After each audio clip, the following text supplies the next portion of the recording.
السلام عليكم ورحمة الله وبركاته. سؤال هذا أصحاب تقاليقة عند السلامة يا لمانتين.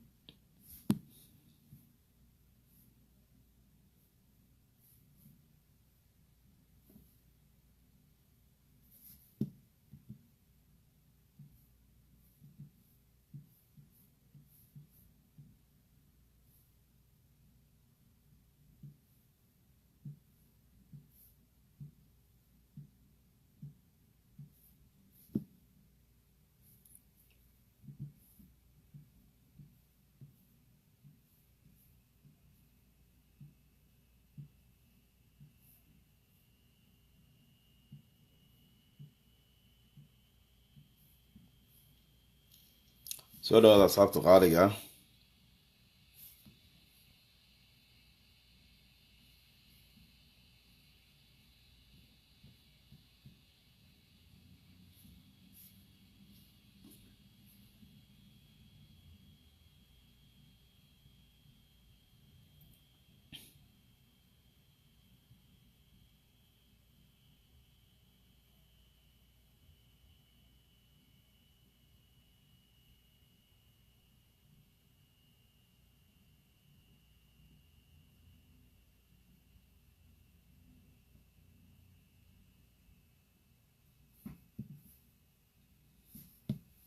aad baan idiin salaamayaa. soo dhawaada.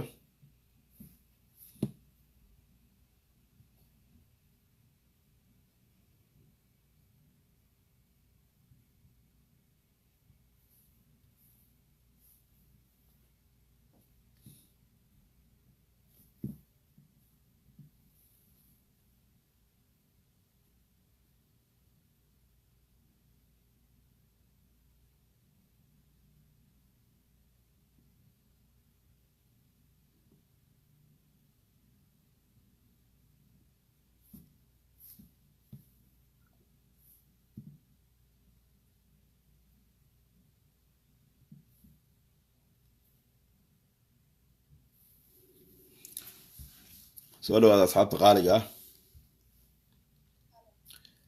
linkigii qoyskii Canada ay ilmaha ka qaaday xagee ugu soo dirtay? hay xagee ugu soo dirtay? okay, aan kugu soo celiyaa bal.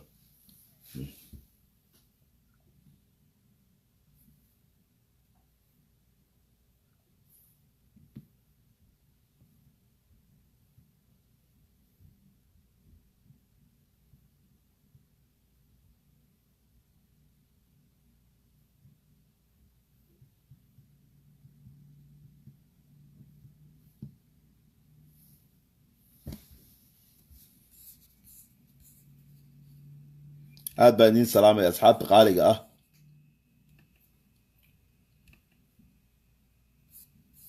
okay, waxbaan ralliga ahaadayaa, aad ku dul shaqaysanaya, wax yar baan hagaajisanayaa.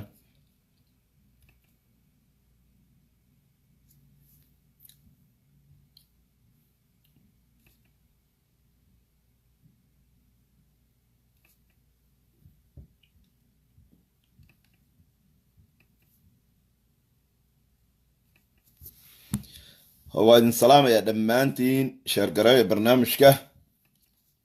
waa inoo bilaabayaa. hal qof un baan soo qabanayaa. imaamka masaajidka masjid al iimaan ee magaalada Vancouver baan soo qabanayaa insha allah. qof kale ma soo qabanayo, marka ila dhageysta. sida agree. okay,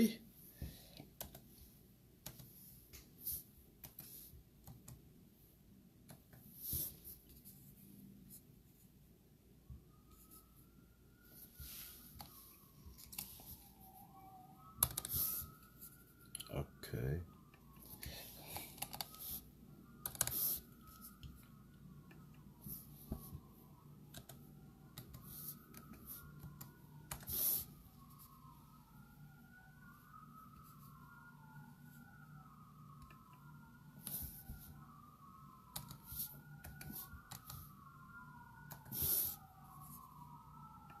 aad baan idiin salaamaya akhyaarta. soo dhawaada, soo dhawaada. hadidina soo dhawaada.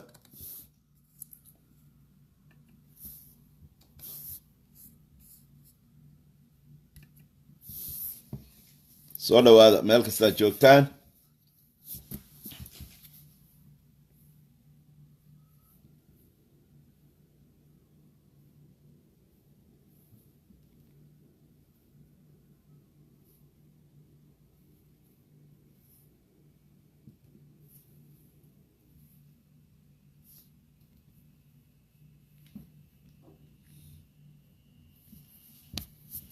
ii soo dhawaada asxaabta qaaliga meel kastaad joogtaan. Okay, dhac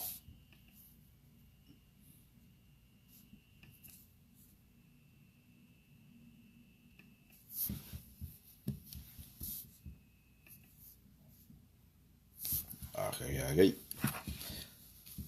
soo dhawaada insha allah. maanta hees lagu furi maayo. nin imaamkii masaajidka Vancouver baa inoo soo galaya, markaa maanta hees ma lagu furayo. culimada waa in la ixtiraamo weeyaan. maasha allah.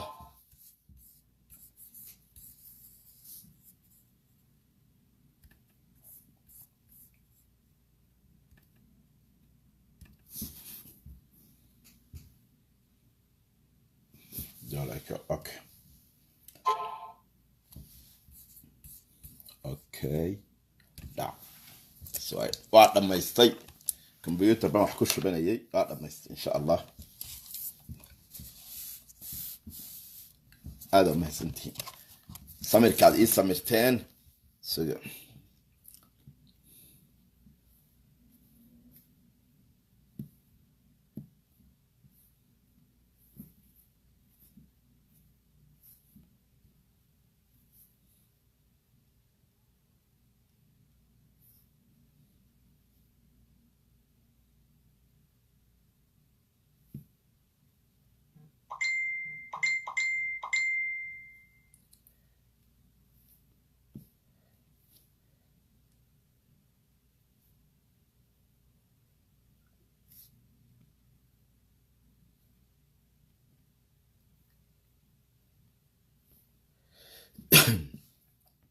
aad baan idiin salaamayaa dhammaantiin. isuga wax yar.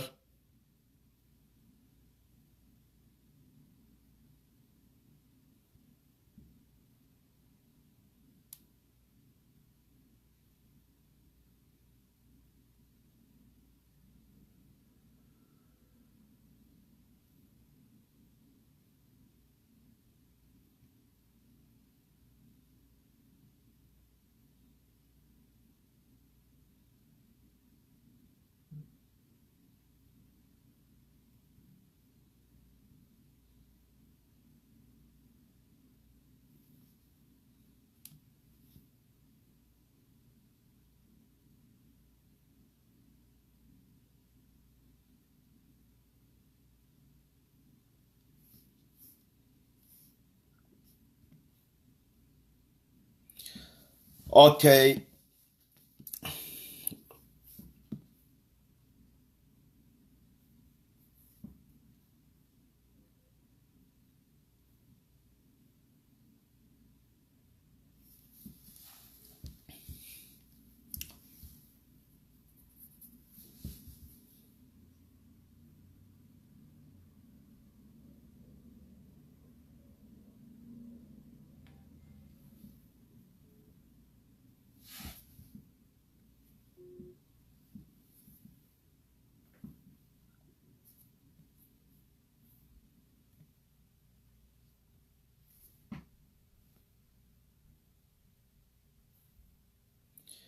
aad baan idiin salaamayaa. soo dhawaada insha allah.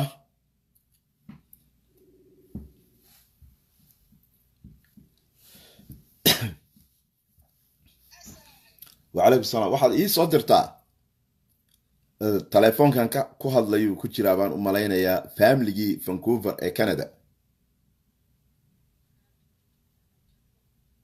famligii Vancouver aabahood ka kaxeeyey uu dejiyey Soomaaliya. ha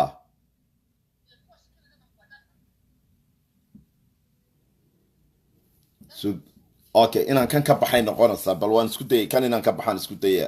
ka kale uu igu jiraa whatsappka.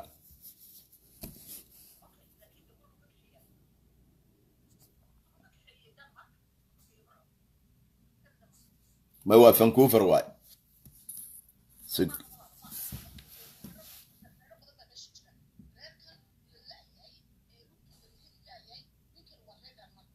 اوكي بس ان كو سعودي ايغا قبو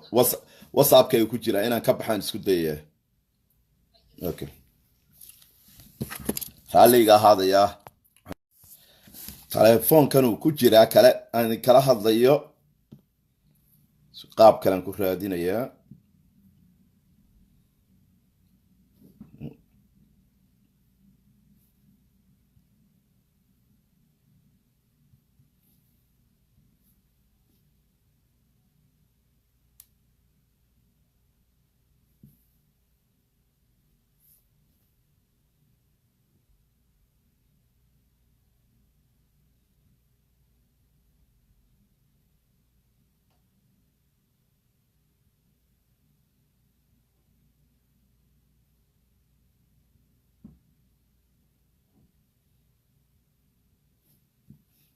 okay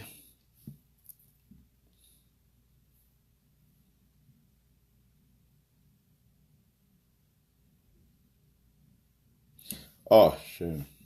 yes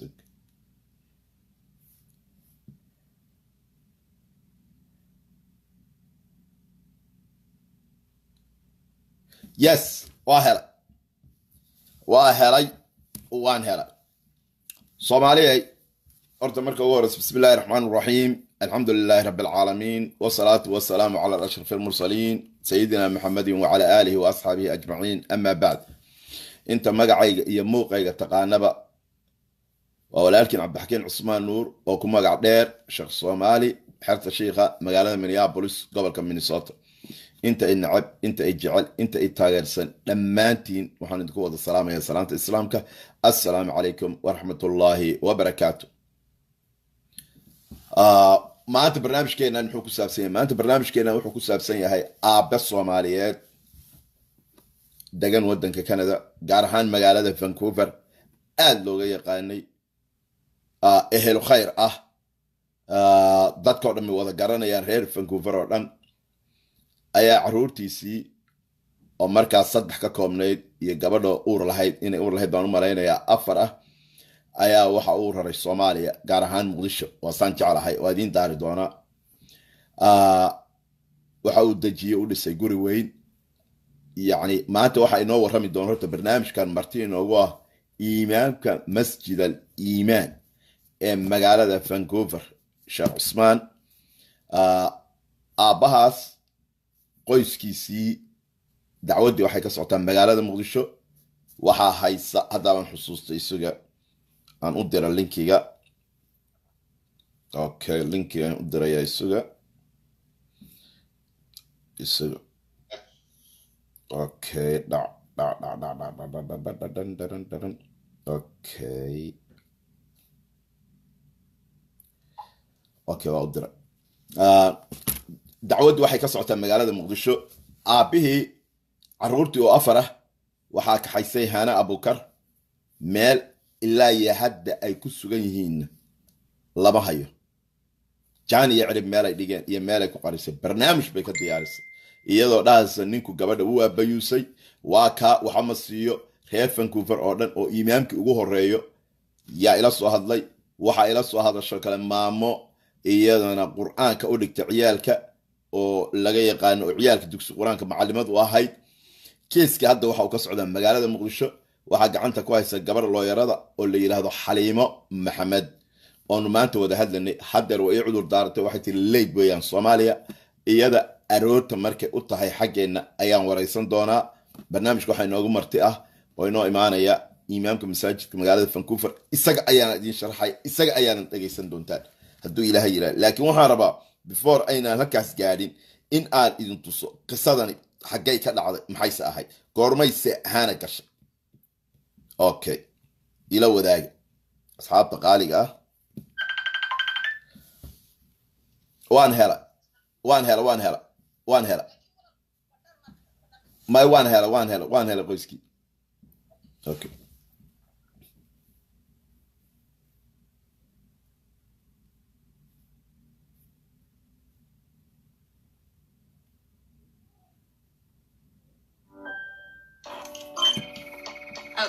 So it turns out not all laptops are created equal, which is why it's switching time to a Chromebook designed to make life easy.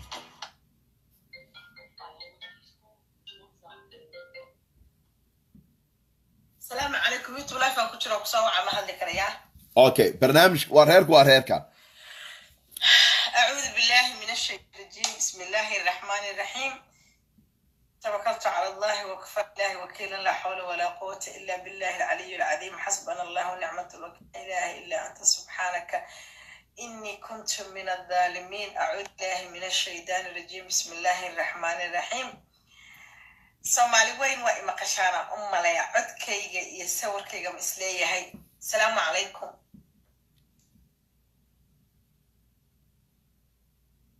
malay maqlaa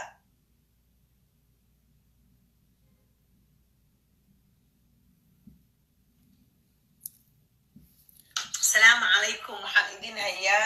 farxad baan idin hayaa waxaan rabaa farxaddiina in la qaybsado waa idin sugaya insha allah biidn illaahi karim أنا وحنا ياهي شير بان فيسبوك جسوا جرينيا تلفوك قاعد كحر سود وهذا قرال كنا نبغى متشيد أنت قفوا يداون حتى متشيد هذا ليس هذا إذا شيء قرال كنا عاش نور سود وهج أم سود السلام عليكم ورحمة الله وبركاته وقت حب السواق علي وقت في عام بكل جوا سوى ذا جليسين السواق على maanta waxaan hubaa dhagihiina inay qarxi doonaan Soomaaliyeed maanta waxaan hubaa dhagihiina inay qarxi doonaan dhageysta sida xalay baan ku soo jeedaa ma seexan can you believe it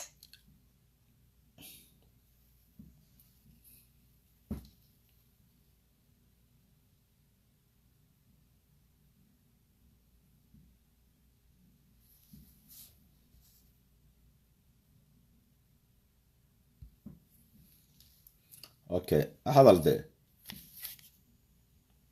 send up here Apartments.com puts more renters in new homes than any هذا other website. التسحية تيجي دحجلي سي By العقل sniffing out وصمت more okay من حالة سيدي ku soo jeedaa sidii waa ku soo jeedaa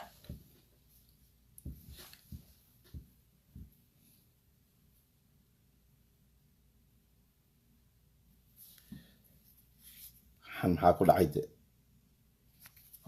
waana daalanahay xalay ma seexanin been ma idiin sheegayay sidii baan u soo jeedaa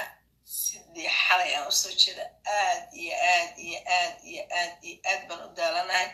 xalay ma seexan inta kasoo badanaysiin baan sugayaa warka aan idiin sheegayaa informationka idiin gudbinayaa marka waa idiin sugayaa soo bato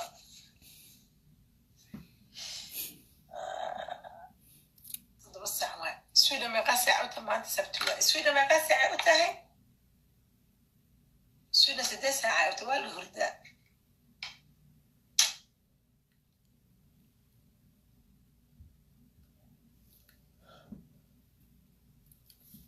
intiina barnaamij ku jirto sheer gareeya please inta ka soo badanaysaan baan sugayaa xalay horta ma seexan waaga iba laakiin alxamdulilah alshukurlah waa soo guulaystay okay waa soo guulaystay qoys Soomaaliyeed ayay qaadatay maamadii iyo caruurtu aabahood rare oo masruufayay ee khayr halaya waa soo guulaysan Samira 1439 ma fahmin ma ka dhaxsanahay horta ma lay maqlaa aku maqalay ku soo kaar ku dhacday gees wa calaykum assalaam waraxmatullaahi wabarakaatuh waa idin salaamay 114 quraankaani ku salaamay soo dhawaada xalay ma seexan dhafara ahay hayla yaabina am so tired laakiin aan soo guulaystay waxaan rabaa codod baan rabaa inaan shido idin maqashiyo waxaan rabaa hawsha saan u galay saa ugu soo guulaystay dhibka aan la soo maray maxaa lagu dhahaa ii sheeg yaa dadka uu soo caawi muhiim ah inaan sheego maxaa lagu dhahaa alxamdulilah alshukra waan soo guulaysanay am so proud of myself thank you ducaadiina ma seexanin dhafara ahay laakiin I don't mind it haddaan ba hawsheeda kusoo guulaystay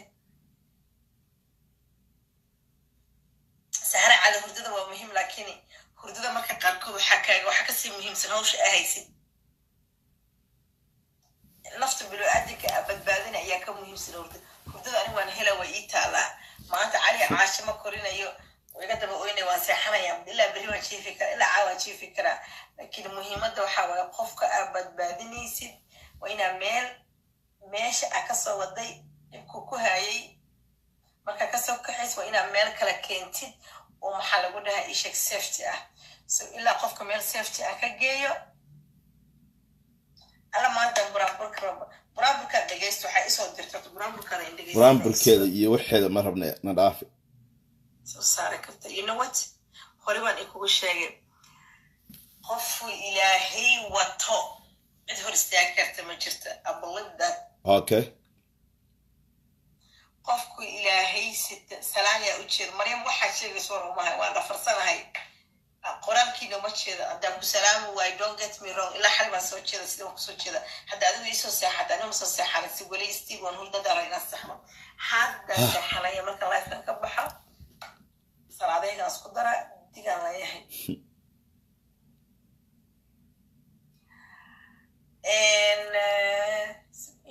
qoraalkiina istaagba hadda iyo haddaa u jeedaa xabsi waa maxasan tahay codadkaan shidayaa marka suga okay shid codad shidayaa wiilka faranskayga ahaa wuxuu igu dhahay alla waxaa soo gashay luul dayman deeqa macmac bay ku siisay adi inta guriga kula joogta oo macmac waa waxayna kala waxaan Soomaali aad ku khaladay no more macmac no more marka hurdadii ahaysa ilaahay bay og tahay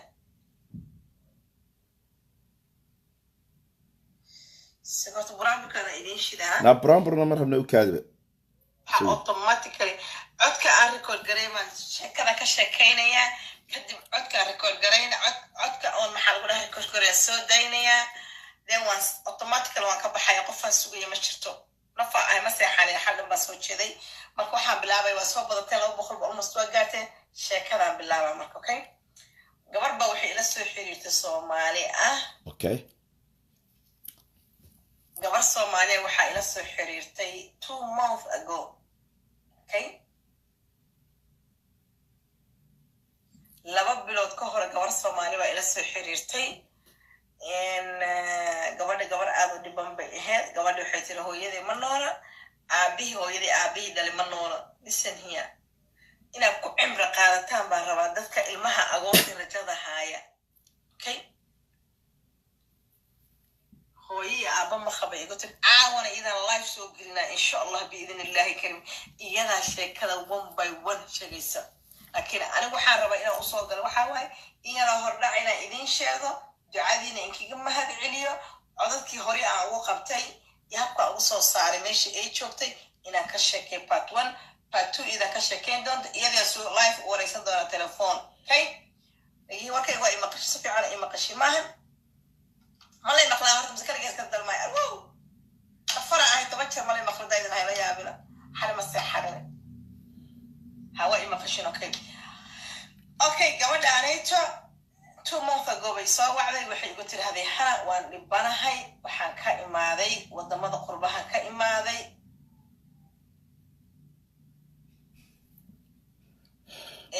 ودمض قربها كائماذي وحان وتعرور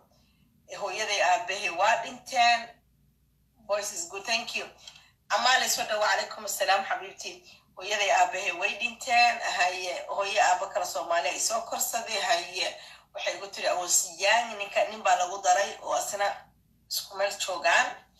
ida Mareykanka ka timaado ninka kan uu ka imaadi waa la isku daray ليلى سعود وعليكم السلام شكرا دام بلا وقفت ما السلام وقفك السلام عليكم سوقر وعليكم السلام ده Soomaaliya اوكي ستوب هرداي هاي مسيحة حالة دايدين كيسو سيحة أنا فرع هاي ما فهمتين شكرا لما شكرا إلين شيئا وأنا سيحة إن شاء الله مركب واحد عاي قوانا أيضا يرمانين كالو قدري نيكا قوة حقية كندا أبيوزوكو بالله أبيوز حنبوكو بالله وسيش صومالي لقيه النفورتا شخصي نينكاسي هاي iyo magaalada uu degan yahay Vancouver sida looga yaqaano imaamka ayaa idin faahfaahin doona macallimadii quraanka ay la soo xiriirday ilaahay waa igu ogyahay baaritaan dheer oo aan sameeyay aabe ahlu diina aabe ahlu khayra yuha markaa bal dhegaysta soomaaliya waxa dhici doona maanta dhegaysta abuse أنا وإذا كل مرة ديب لما يدين شيء abuse وكبلا بدين وقصة ودي Somali وكان بس برضو كقارئ قريب صحيح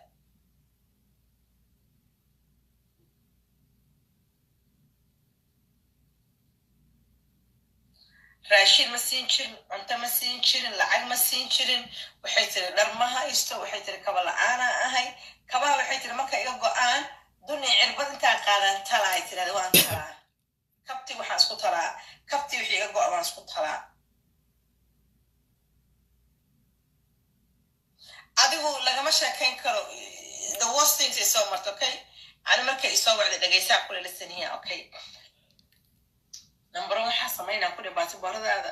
gacanta ma ku haysaa may asaa haayo igu tirahday okay asaga ma haayo ha okay waxa sameynaa ku dhalisan sawirayga soo qaad baasaboorada yada hadlayso codadkii marka conversation kala sameynay codadkii aan ka qabtaa haya dhageysto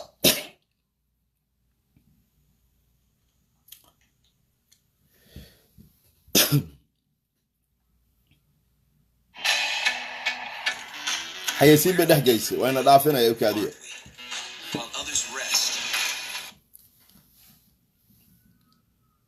biliis dadkii taageeraya hana u doodayay dadkii u doodayayo maanta soo fadhiista dhegaysta kabacdina dhegaysta reer Vancouver warbixinta ay ninkaas ka bixiyaan qoyskii lama hayo ilaa iyo hadda jaani cirib meelay dhigeen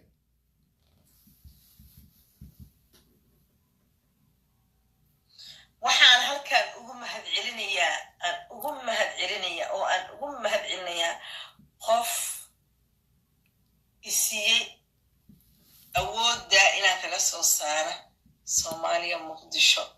thank you magacaaga ma sheegayo awoodda Ilaahay baa awood leh qofka awoodda isiiyey oo habeen saqdi dhaxa ama maalin ama duhur ama casar ha ahaatee awoodda isiiyey Ilaahay baa awood leh oo aan cidna ilaa hadlin oo lagu dhihin ahaano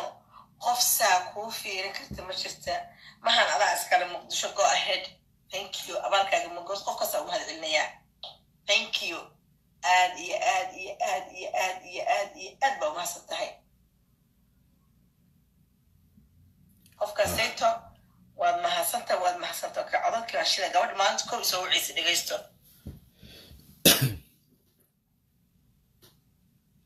Muqdisho maxaa tiri 2000 maxaa tiri 2017 July timaadeen Muqdisho maxaa tiri 2017 timaadeen haya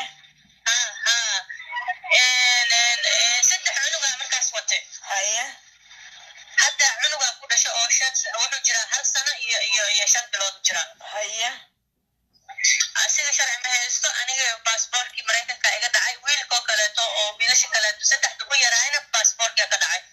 nimalaha passportka dhicitaankiisa passportka wax koobi ma ka haysaa sawir ma ka haysaa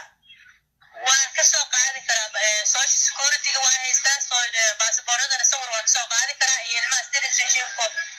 waxaas dhayso sawir kowde waxa dhan waa la iga xareystay laakiin si waxa ku dhahay maanta waxa ku dhahay Canada u noqonaysaa you know intaas meesha oo qasnad u gashay sida loo qoray baranda haya marka waxa ku rabaa inta barbaranaay alaabta banaanka ka taalaada because he can change marka numberka aad u bedel kara marka adigu markuu ka sii jeedo ma sawir ka qaadisa oo sabaalada maya marka shaqada aadan qaada okay good haya marka that's all I can get right now intaas muhiim waxa raacaya waxaa kale aan rabo shaqada aadan qaada okay good haya marka that's all I can get right now intaas muhiim ah kowda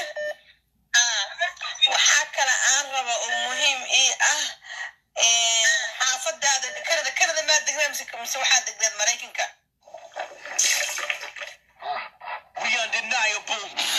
okay xayeysiin bay dhex gelisay فيديو كاست مركو إن يرسل حياسين بجلين صار أي لعق وصرنا سومالي قصة ما أنت وقصة ياب يا أما كاج دونتا أوكي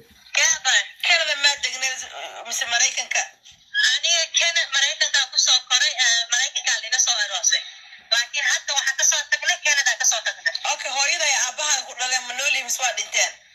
وين نولي هين هو إذا وحد جوتا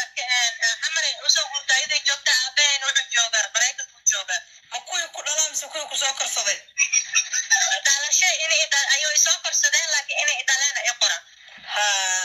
اوكي لكن كل رواد انتين ماهن وحوالها لها مقول دشتين وحي جوغان سومالي جوغان وحي دانو إلا دشي وحا كودا يعني كوكو سوكر سيدو كوي للا يمسكو أدو كسكوانسكو أبين يابا وسؤال شيء وحا كوي أديك هو يدا أباها قد انتي وحي للا منوليهين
اوكي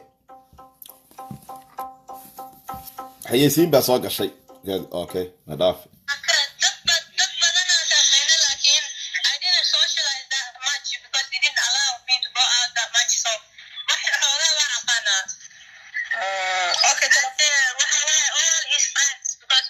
اوكي waxaan rabaa qisada inaan gadaal idin ka dhameeyo waxaan wacayaa 2600 qof baa ku jira waxaan wacayaa imaamkii isaga ayaa faahfaahin idin siin doona okay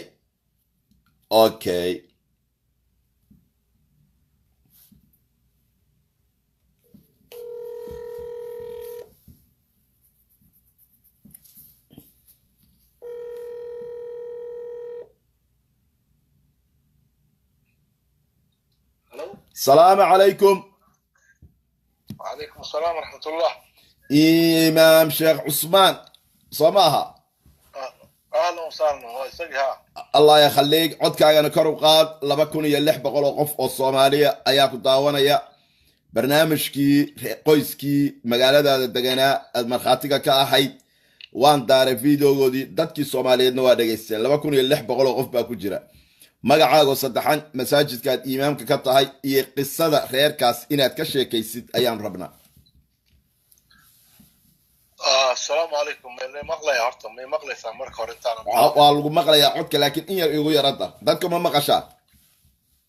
Okay ku soco. Bismillahir rahmanir rahim.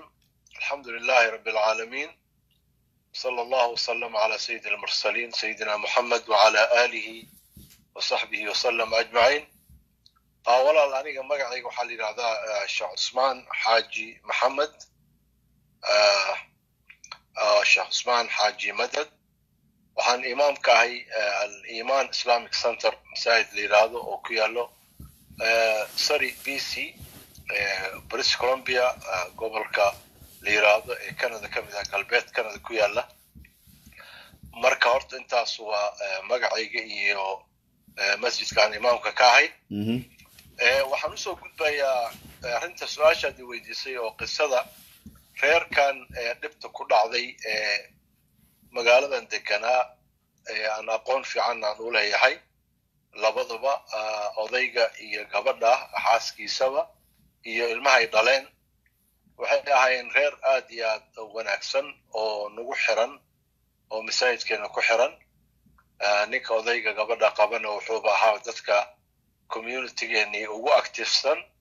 magaaladan wax badan deganaa aad iyo aad loogu yaqaana akhyaarnimo iyo dhaqan wanaagsan kana mid ahaa dadkii masaajidkan asaaskiisaba wax ku lahaa wuxuuna ahaa boorka maamula isku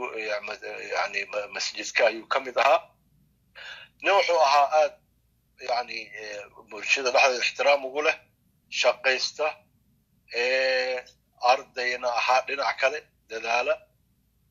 jaamacad uga baxay halkan kadibna digreegii labaad oo masterskii ka qaatay reerka saasay horta u dhaqnaayeen dhowr caruur 4 wiil ah bay lahaayeen oo yaryara maanan kala fogeyn xataa degaan ahaan xaaladoodana aad baan ula socday reer isku faraxsan oo aad iyo aad u wada jooga dhaqan wanaagsan ayaa ka dhexeeyey inta yani la og yahayna ama dadku ay ka wada markhaati yihiin nin aad iyo aad mas-uul u ah oo reerkiisii dhaqda oo dhaqaalaysta ayuu ahaa waxaa dhacday sida igu maqaala gabadha inay jeclaysatay inay ilmaha soomaali ula guurto ra'yigana iyada ayuu ka yimid waliba markaas isaga arday buu ahaa oo markaa marxalada masterskiisa ayuu ku jiray inay xataa sugto waa ay ka degdegtay kadib waa kaxeeyey waddankiibuu geeyey wuu soo laabtay masterkiibuu dhammaystay waa uu guuray yani ayaga dartoodii buu waddanka Canada uga guuray oo uga daba tegey guri bay degeen isagana xagga uu ganacsi ka bilaabay xataa aniga waan ku booqday Soomaaliya waa Muqdisho waan tegey Muqdisho waan tegey waan kusoo booqday gurigoodii aad bay u ladnaayeen dad dhib ka muuqda ma ahayn dad faraxsan bay ahaayeen marka waxaa shoog nagu noqotay wixii aan meediyaha aan ka maqalnay iyo dhibkii reerka ku dhacay iyo accidentkan dhacay aad iyo aad bay dadkii magaaladoo dhan shoog ugu noqotay dadkii waxay la noqotay waxaan la filayn oo aan suuro yani la rumaysan karin waan dhegaystay gabadha arrintaasi samaysay hadalkii ay ku hadlaysay iyo waxa ay sheegaysay gabadhaas magaceeda u sharax gabadha waxaan filaya in hana la yiraahdo hana in la yiraahdo filaya marka waxay ku andacoonaysay oo sheegaysay reerkan inay rafaad badan ay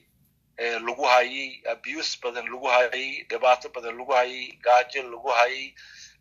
wax noocaas oo kala kullayba gabadhiina way ka hadal siisay duruufta iyo waxa ku kalifay aniga ma garan karo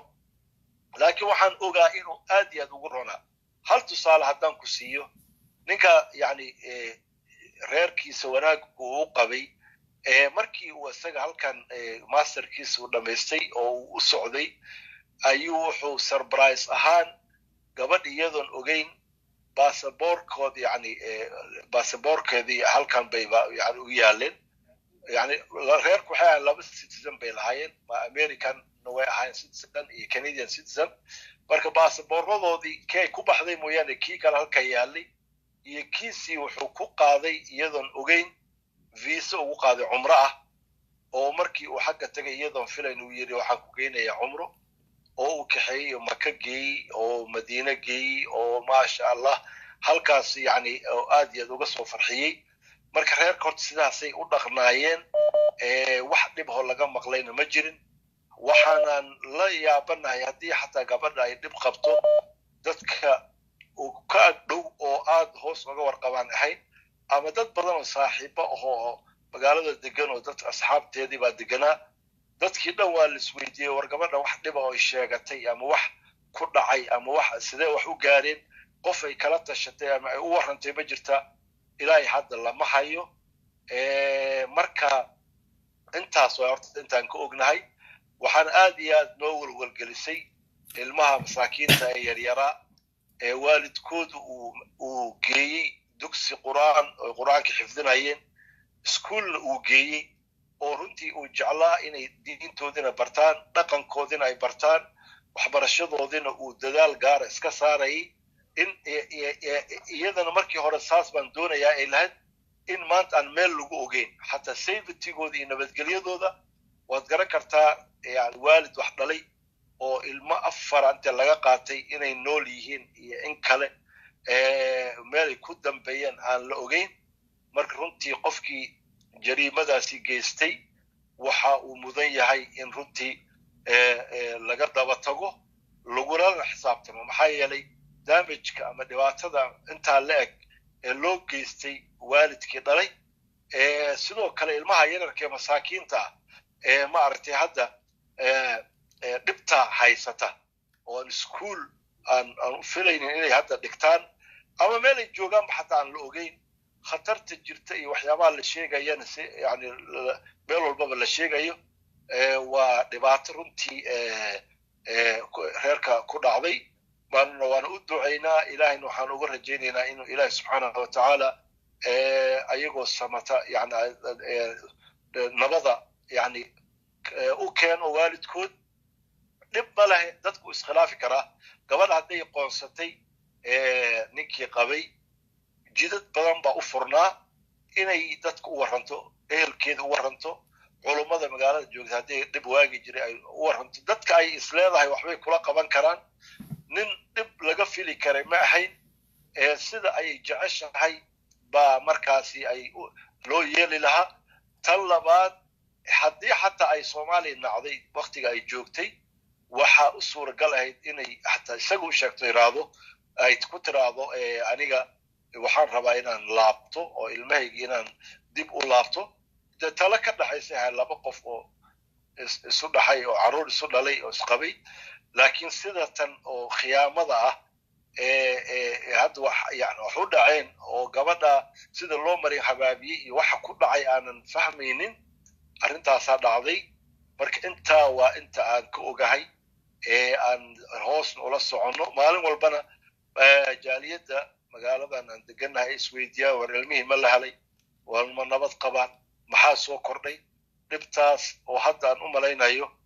inay dhowr biloodba ay sii galayso arrintaas sidaas weeye qisada oo kooban biikhtisaar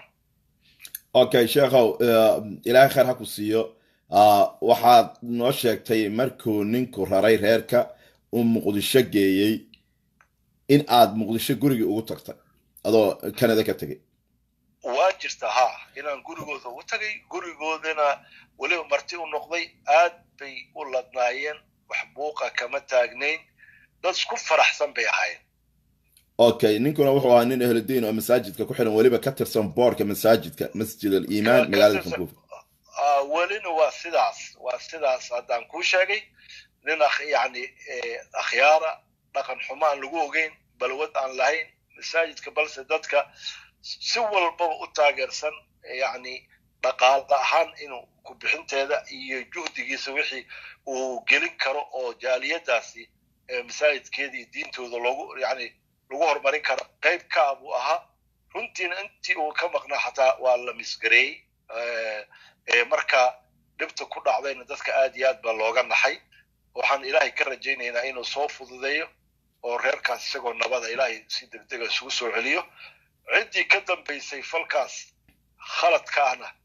ilaahay subxaanahu watacaala uu ka qabto ummadda haddii yani dhaqanka noocaas oo kale hadday soo galeen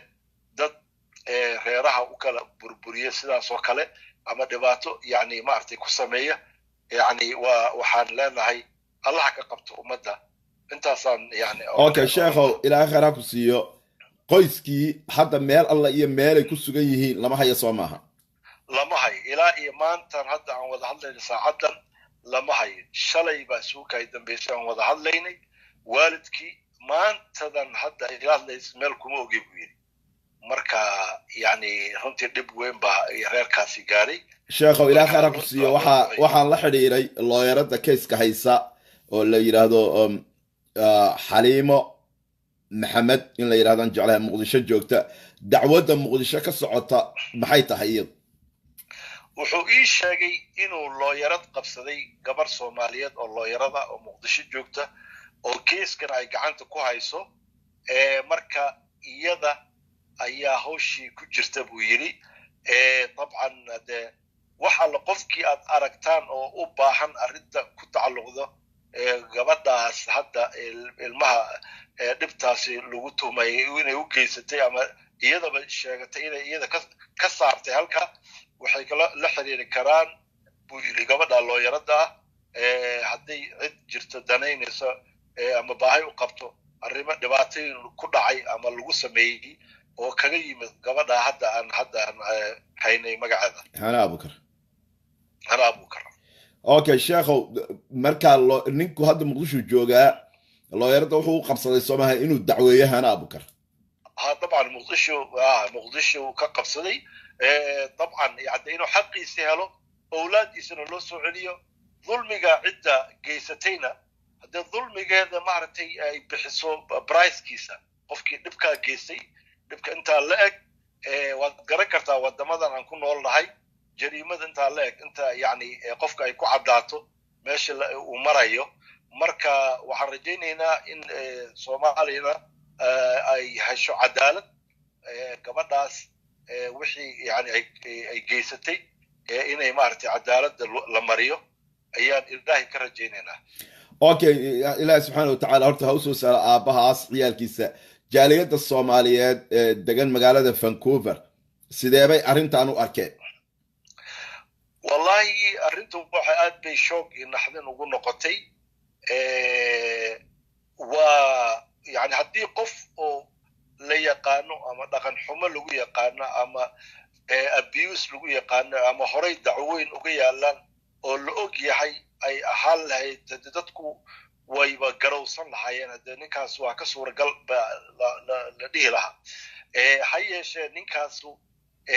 دقن كلو يقاني iyo intuu wadanka deganaa iyo asluubkiisa aad bay runtii u walwalgelisay inta waxaan suura galayna haddii abiyus uu jiri lahaa intaasi caruura inta ay ku dhalaysay suuragal maaha wadamadan qof inta caqli leh oo weyn oo dhib lagu hayo inuu iska aamusnaado asha waa ogta wadamadan waxaa u furan inay isla markiiba telefoon kor u qaado oo ay tiraahdo dhibkaas ay haysta dhibkan baa lagu hayaa intaas ayaa ku filaan lahayd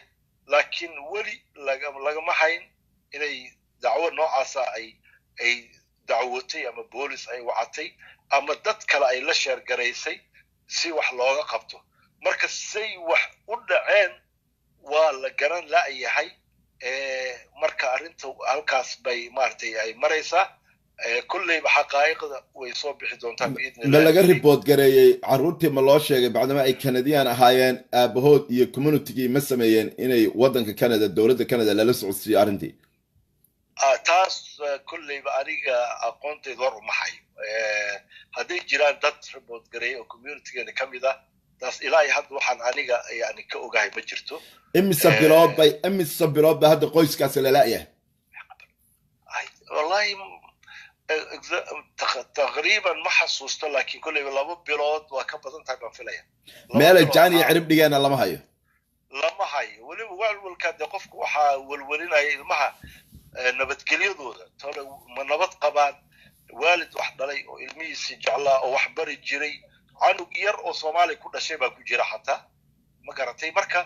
ilmahaasi inay xaalad nafsiya oo aad u culus bay ku jiraan laftooda aabahood waayay oo laga yaabo meel inay ku xabisan yihiin waxaan maqlayaa shaki ah inuu jiro inayna waagi iyada waxay sheegtay waddanka waan ka saaray laakiin waxaan maqlayaa halka ay qaba sheekho yaa yiri waddanka waa ka saaray mahana abukar baa tiri waan ka saaray waddanka hana abukar baa tiri hadaladii aan ka dhageystay ka mid ahayd waan ka saaray meel nabadgelyo aan waan geeyey haye marka hadalla kalan waxaa leeyahay waxay u eg tahay waddankii inay joogaan laakiin meel ku qarsoon yihiin marka hadday dhab tahay oo ay weli u suuroobi weyday inay saarto laakiin ay damacsan tahay dee waa arrin oo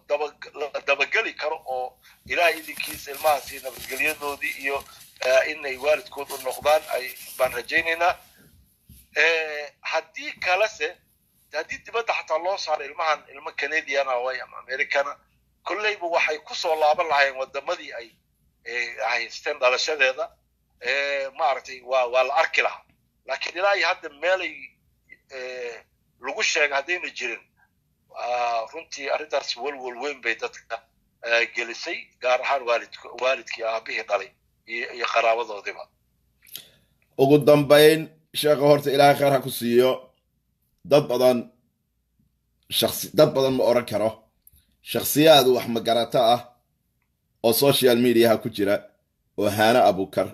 dulmi ugu doodaya way ku dhagaysanayaan wayna ku jiraan meesha way kula soo xidhiiri doonaan shakhsiga aad tahayna way ogaan doonaan arrintaani arrin easy maaha waxaan la hadlay xaliime maxamed gabadhii looyarada ahayd ee keeska haysay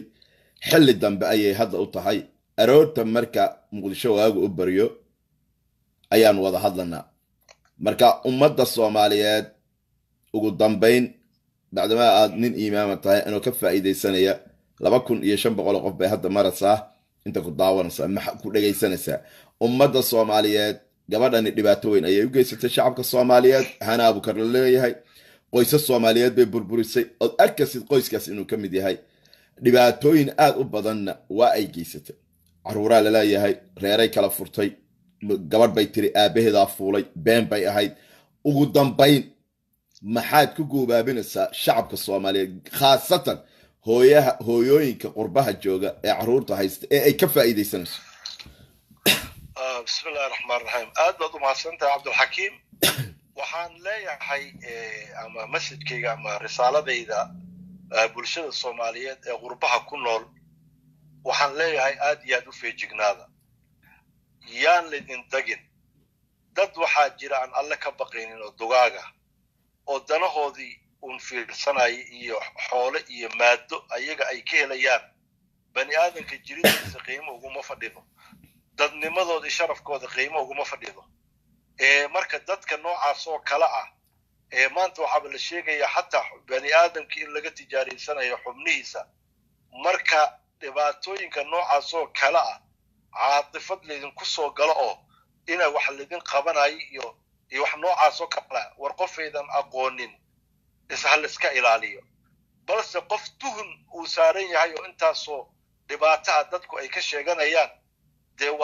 iyada waa meel waa si xaq jirta laakiin qof kasto idin waxyaabahan baraha bulshada sharo dhan baa soo gashay ummad yani dib badan oo ummadda dhibaatadoodii yani ka shaqaynaysa xagga diintoodii ha noqoto iyo akhlaaqdoodii ayaa ka wada furtay muxuu ahaa meelo ka wada furtay marka ha laga feejignaado dadka dhaqan xumida iyo dhibaatada ummadda ku haya yaan la aaminin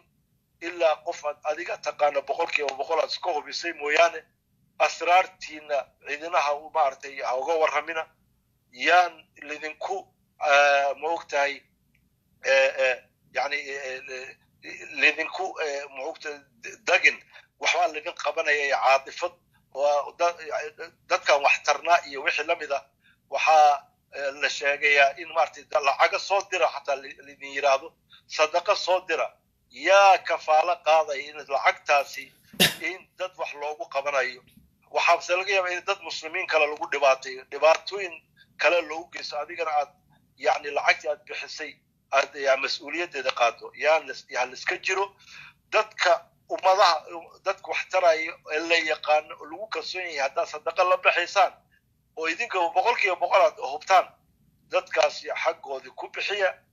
dad aan la aqoonin oo intuu halkaa kuu soo fadhiistay oo aadan maaragtay weligaa arag oo yani af macaan iyoyn idin degin ilaahayna oga baqa awlaadiinna iyo naftiinna mas-uuliyadda ilaahay idin saaray intaas baan leeyahay darsina ha u noqoto qof walbaba wax hadda dhacay ama dadka hadda wax ku dhacay maaragtay wixii ku dhacay darsi ha u noqoto saasaan leeyahay aad baad umahadsantahay sheekhow jazaakum allah khayr ilaahay cumrigaaga ha dheereeyo allah subxaana watacaala qoyskaas soomaaliyeed aabbaha soomaaliyeed ee carruurtiisii ka maqan tahay iyo xaaskiisiina ilaahay subxaana watacaala waxaan uga baryanaa in ilaahay usoo sahlo haana abuukarna dhibaatada ay ku hayso ummadda soomaaliyeed aad arkaysaan in ilaahay ka qabto sheekhow aad baad umahadsantahay جزاكم الله خير اوكي soomaaliyeed dhagihiina wax baad ku maqlasay dadkii haana difaacayo waxaan idiin qorayaa lambarka imaamka masjid al-iimaan ee magaalada Vancouver ee qoyskana ay deganaayeen qoyskan Soomaaliyeed dhimasho iyo nolol meel ay ku nool yihiin lama hayo waxaan doonayaa inaad ila dhagaysataan haddaba shahaana oo noo sii dhammaystiri doonta halka ay qoyskii geysay ku qarsatay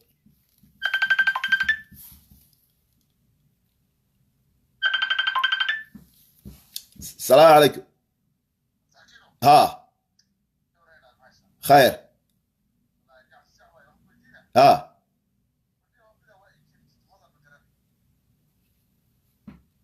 يا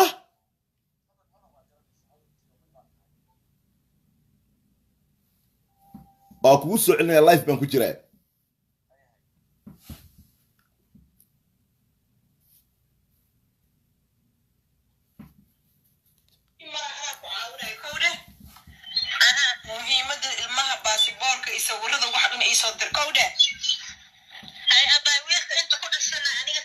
اوكي dhagaystayaa waa qoyskii ay kaxaysay hadda sheekhu ka hadlayay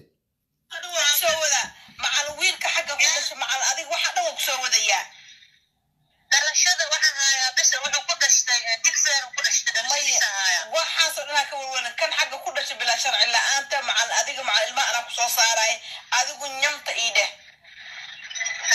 sawirada ii soo dir adreesada ii soo dir iska maxaa dhahaa adreeska karada adigna Vancouver ii soo dir ilmaha sawirada sidii ku dhashay ani laakiin fiiri baa kanada ina ku noqdo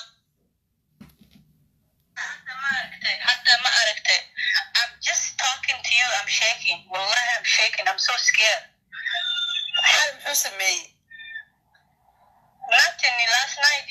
I told him I'm gonna walk with my little sister. You know, walaashay yariista ila joogto. Haya. Lugaysa aada. Asi markasto, even if I go to the Bakar suuq wuxuu dhahaa meeqsaha soo maqanta. Why are you so late? And hooyada gurgeeda aada. You know, hooyada hadda marka aada. inta lagu soo koobi kara gabadhan idan waraysi ka qaabana caawaha moogaanina malay maqlaahto assalaamu calaykum waraxmatullaahi wabarakaatuh waa maasantiin 388 qof baa ugu daawanaysiin thank you dadka gadaal ka soo galno waa idin salaamay maxaa lagu dhahaa ii sheeg gabadhan idan waraysan doona caawa alxamdulillah alshukrillah ma hadda koowaad waxay sugnaatay ilaahay ka subxaanahu qaadirka ahaa mahadlabaad waxay sugnaatay idinka ducadiina isoo ducaysiin iyo qofka mas'uulka sare ahaa ee ka soo saaray muqdisho oo igu dhahay hana xur baata elaboorkan dad noola iska daahe wax walba kaargo dad noola kaaga saari kara don't worry okay dad nool baan kaaga saari karaa airportka dhagaha fura dad nool ayaan airportka kaaga saari karaa si fiican u dhagaysta qofka tabarkaaga ma gudi kara meel fiican baa iiga taala waxa ay tusis in Soomaaliya walaal wanaagsan aan ku leeyahay khayr Allah ku siiyo carruurtaada Allah kugu xifdiyo ajirka aad shaqaysatay waana mahadsantahay gabadhaani waa la dulmiyay iyada caawa ee maxaa lagu dhahaa ii sheeg hadli doonta alxamdulillah dadaal badan waa ka soo saaray Soomaaliya wadan safaarad lah baan keenay alxamdulillah alshukrillah ducadi waa maqlasaan afkeeday ku qiratay qoyskaas lala yahay ee ninkii dhalayna looyarka u qabsaday magaalada Muqdisho kiisku uu ka socdo gabadha Xaliime Maxamed la yiraahdo looyarada Soomaaliya joogta Muqdisho ay wado afkeeda inay ka qaratay inay meel ku xasaysay dhimasho iyo nolol laakiin meel ay ku sugan yihiin qof caawa cadayn kara ma jirto ku socota maanta way iska nasanaysaa isniinta safaaradda la geynayaa A DWI will cost you about $10,000 and possibly so much more. That's a sobering. waxaan u baahana waxaa waaya qolada safaaradana email u sii diray waxay igu dhaheen karoonihii baa jira meel buu xiran tahay we open 1st August bay igu dhaheen kama rabna idin sheego 1st August bay igu dhaheen marka maxaa lagu dhahay ii sheeg waxaan rabaa inaan sadaqa u aruurino caawa idaan wareysanay 1 by 1 waxaa u baahana guri baan u helay meesha aan geey guri baan kaga helay guri kirada waan bixiyay anaa gacantayda ku bixiyay dhib malaha guriga kirada waan ka bixiyay waxay u baahan tahay joodariya waxay u baahan tahay barkimo waxay u baahan tahay waa taqaana qof caruur wata ka oo guri cusub dagaaya maxaa lagu dhahay ishak caawa idaa hadlaysa waan soo guulaystay waan faraxsanahay I'm very happy xalay ma seexan laakiin chiefkii xalay guul baan soo guulaystay alxamdulillah alshukrillah anigu marka ii kala socno qof walba oo Soomaali oo dhiban oo silacsan oo citizen ah ma lagu silciyo ila soo xiriir I will help you wadanka ana ka soo saaray kuwa ka badan baan ka soo saaray haddana waan ka soo saaraya balanaan qaaday wax kale ma qabanayo anigu dulmiga saa u nacabahay war ma iska daysaa dulmiga Soomaaliyeed maxuu ka faa'iidayaa ilmo yar yar inta ka haysid iyo hooyada Muqdisho ka haysid oo baahi ku dishid waxay ku tiri banaanka taaganta I'm scared I'm shaking why waan ku ogahay walaalka wada daawan doonta wada dhegeysan doontaa kawda horta waxaan ku sheegayaa laba rakacato ka Ilaahay u laabo إلهي سبحانه قادر كأها إلهي سبحانه قادر كأها أنا كاوين أنا يقوين أي أنا وضح يعني عليها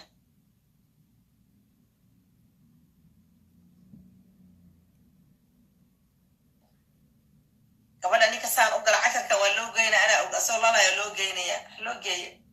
الدعوة برشوا نكسر قبل الصومالية ذا أهي أريد ما صار دلوا وصلنا له كوهي لها قبل أنو برها برشة فيسبوك نمبر كيا كل حشرة يوتيوب نمبر كيا كل حشرة قف والبقى صومالية especially عرور صوماليات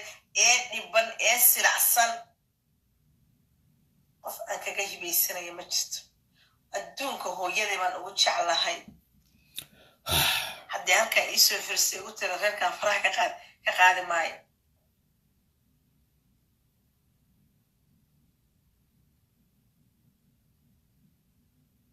marka alhamdulillah alshukrillah waad mahadsantihiin I'm very happy I'm very proud waa ducadiina shalay ma idin dhahayno waa baashaarina isoo ducay wallahi dhafray ma seexan isoo ducay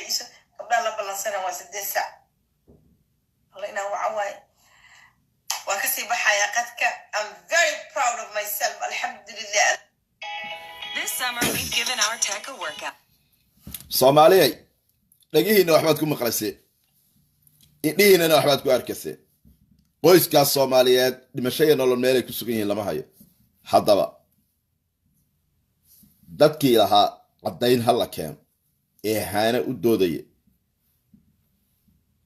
waa in ay weydiiyaan qoyskan halkeed geysay halkay joogaan ummadda Soomaaliyeed dhibaatada ay haana Abuukar ummadda Soomaaliyeed ku hayso oo shakhsiyaadna ugu sacabtumayaan indhihiina aad ku aragtaan dhagihiina waad ku maqashaan dowladda Soomaaliya waxaan u dirayaa fariin in haana gacan lagu qabto wadanka Sweden waxaa soo baxay sharci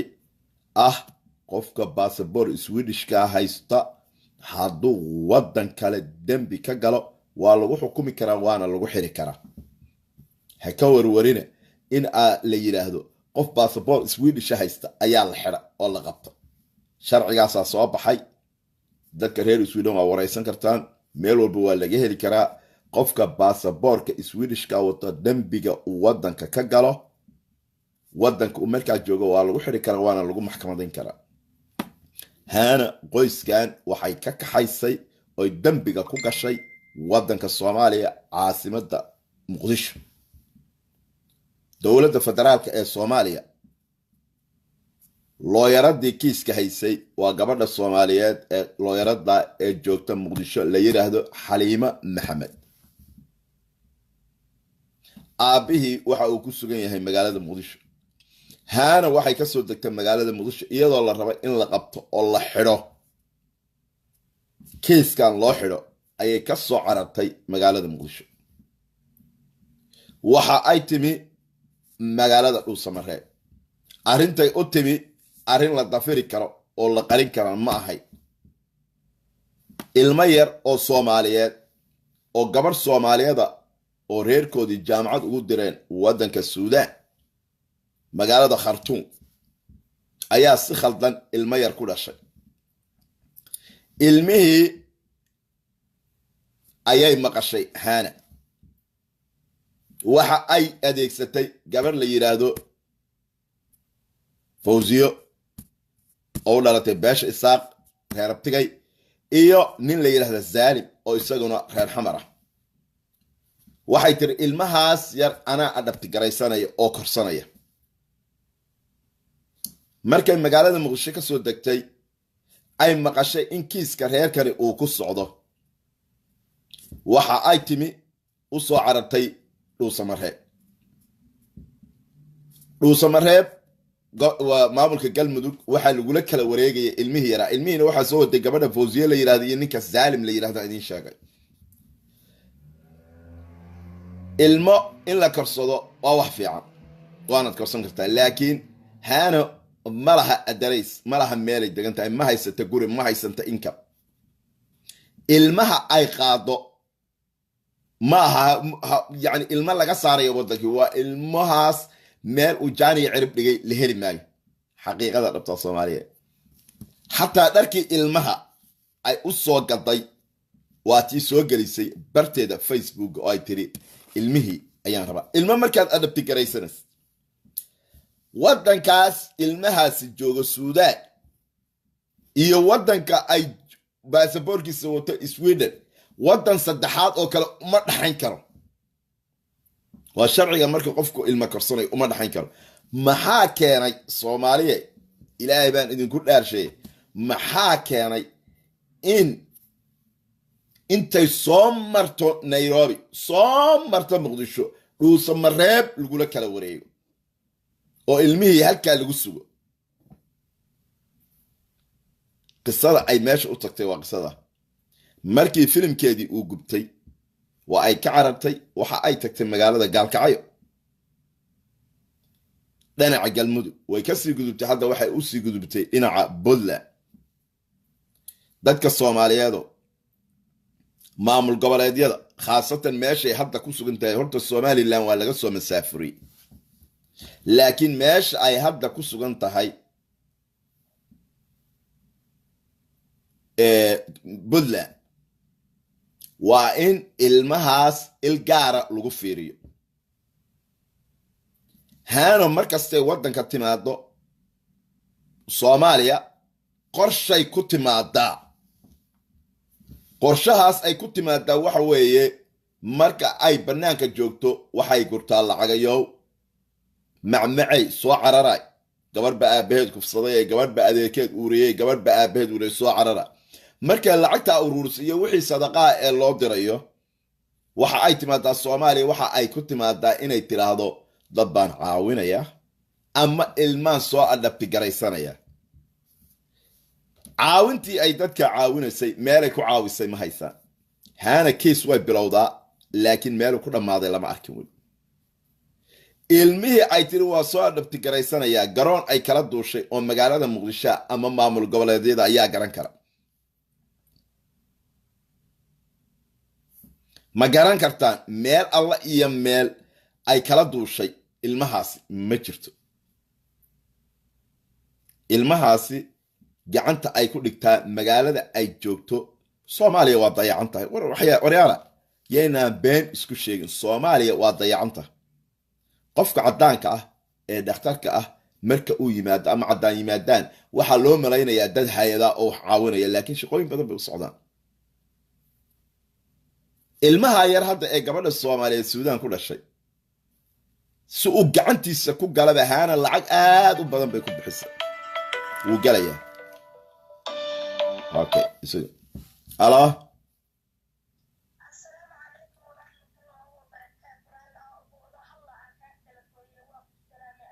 ma kugu furaa layga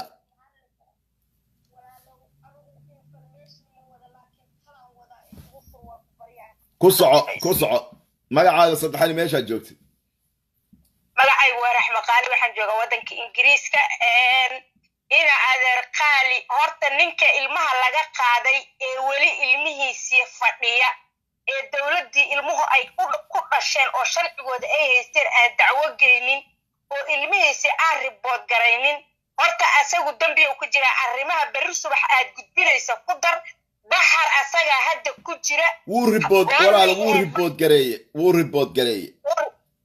okay hadduu ribood gareeyey waa inuu dacwada adkeeyo kululeeyo oo yiraa aniga ilmahaygii naagtii waatan baasabor Swedish ay wadata ilmahaygii meesha geedana balaas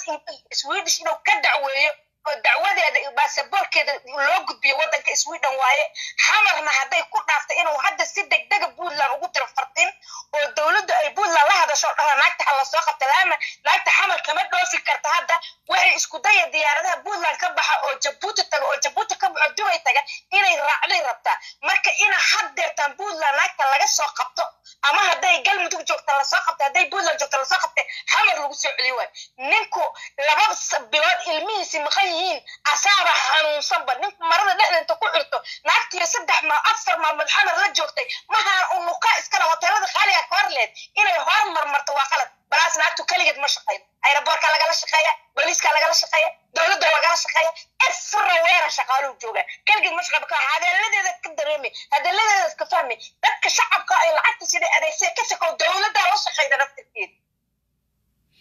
okay arrintan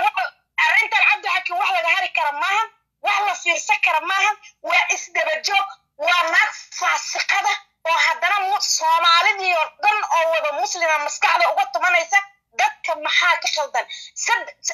hal week aan Soomaaliya dagaal kula jirnay anagoo 40 qofood ka badan oo khurbar jooga qof walba wuxuu ku leeyahay dambiga anaga magaalada kula galno khurbahay ku soo gashay maxaan ku qabsanaa maxay naga hadlayda lagu leeyahay ilaa markii dabaan ciyaalkii naga ku tirnaanay tuuriyay anaga idin bay garayna tuuriyay ka saara tuuriyo uga saara magaalada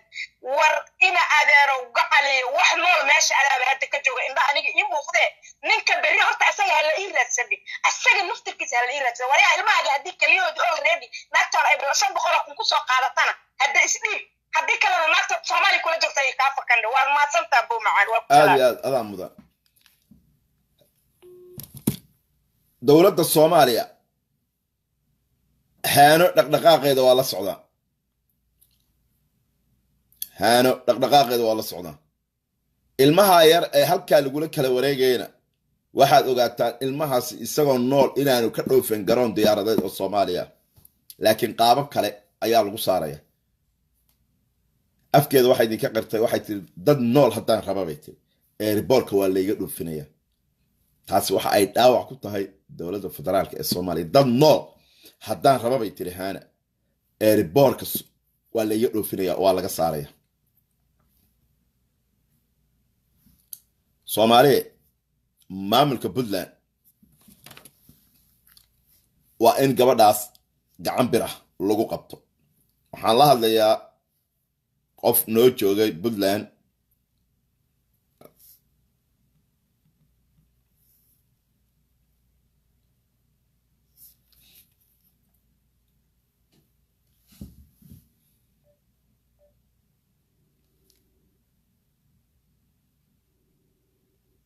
السلام عليكم وكنت لايف كسامها بعدما أتجوكت قروي سيلو قد ديار قروي ناكي هنا أبو كر لا هذا الشعب الصومالي والله ديار قروي وانا لما سافرونيا وانا لقبانيا وحي ودنا ولا قهر تجيا حالته إذا سيلو غار كان مقالة عاصمة بلدان إيه قروي aad baa loola socdaa xaaladeeda aad iyo aad waana loo diyaar garoobay hay culama diinka iyo ma ka hadleen arrintan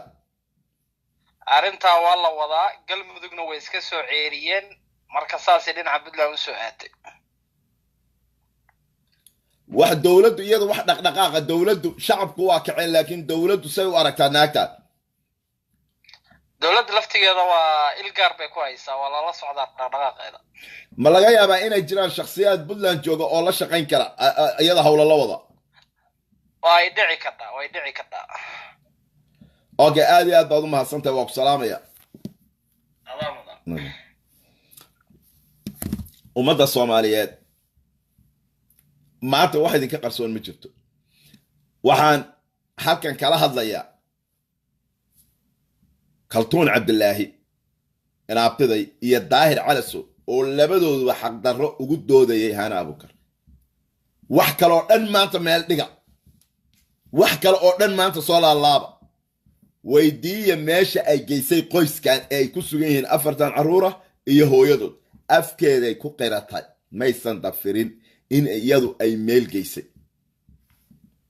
waxaad maqlayseen aabihii dhalay inuu ku sugan yahay magaalada Muqdisho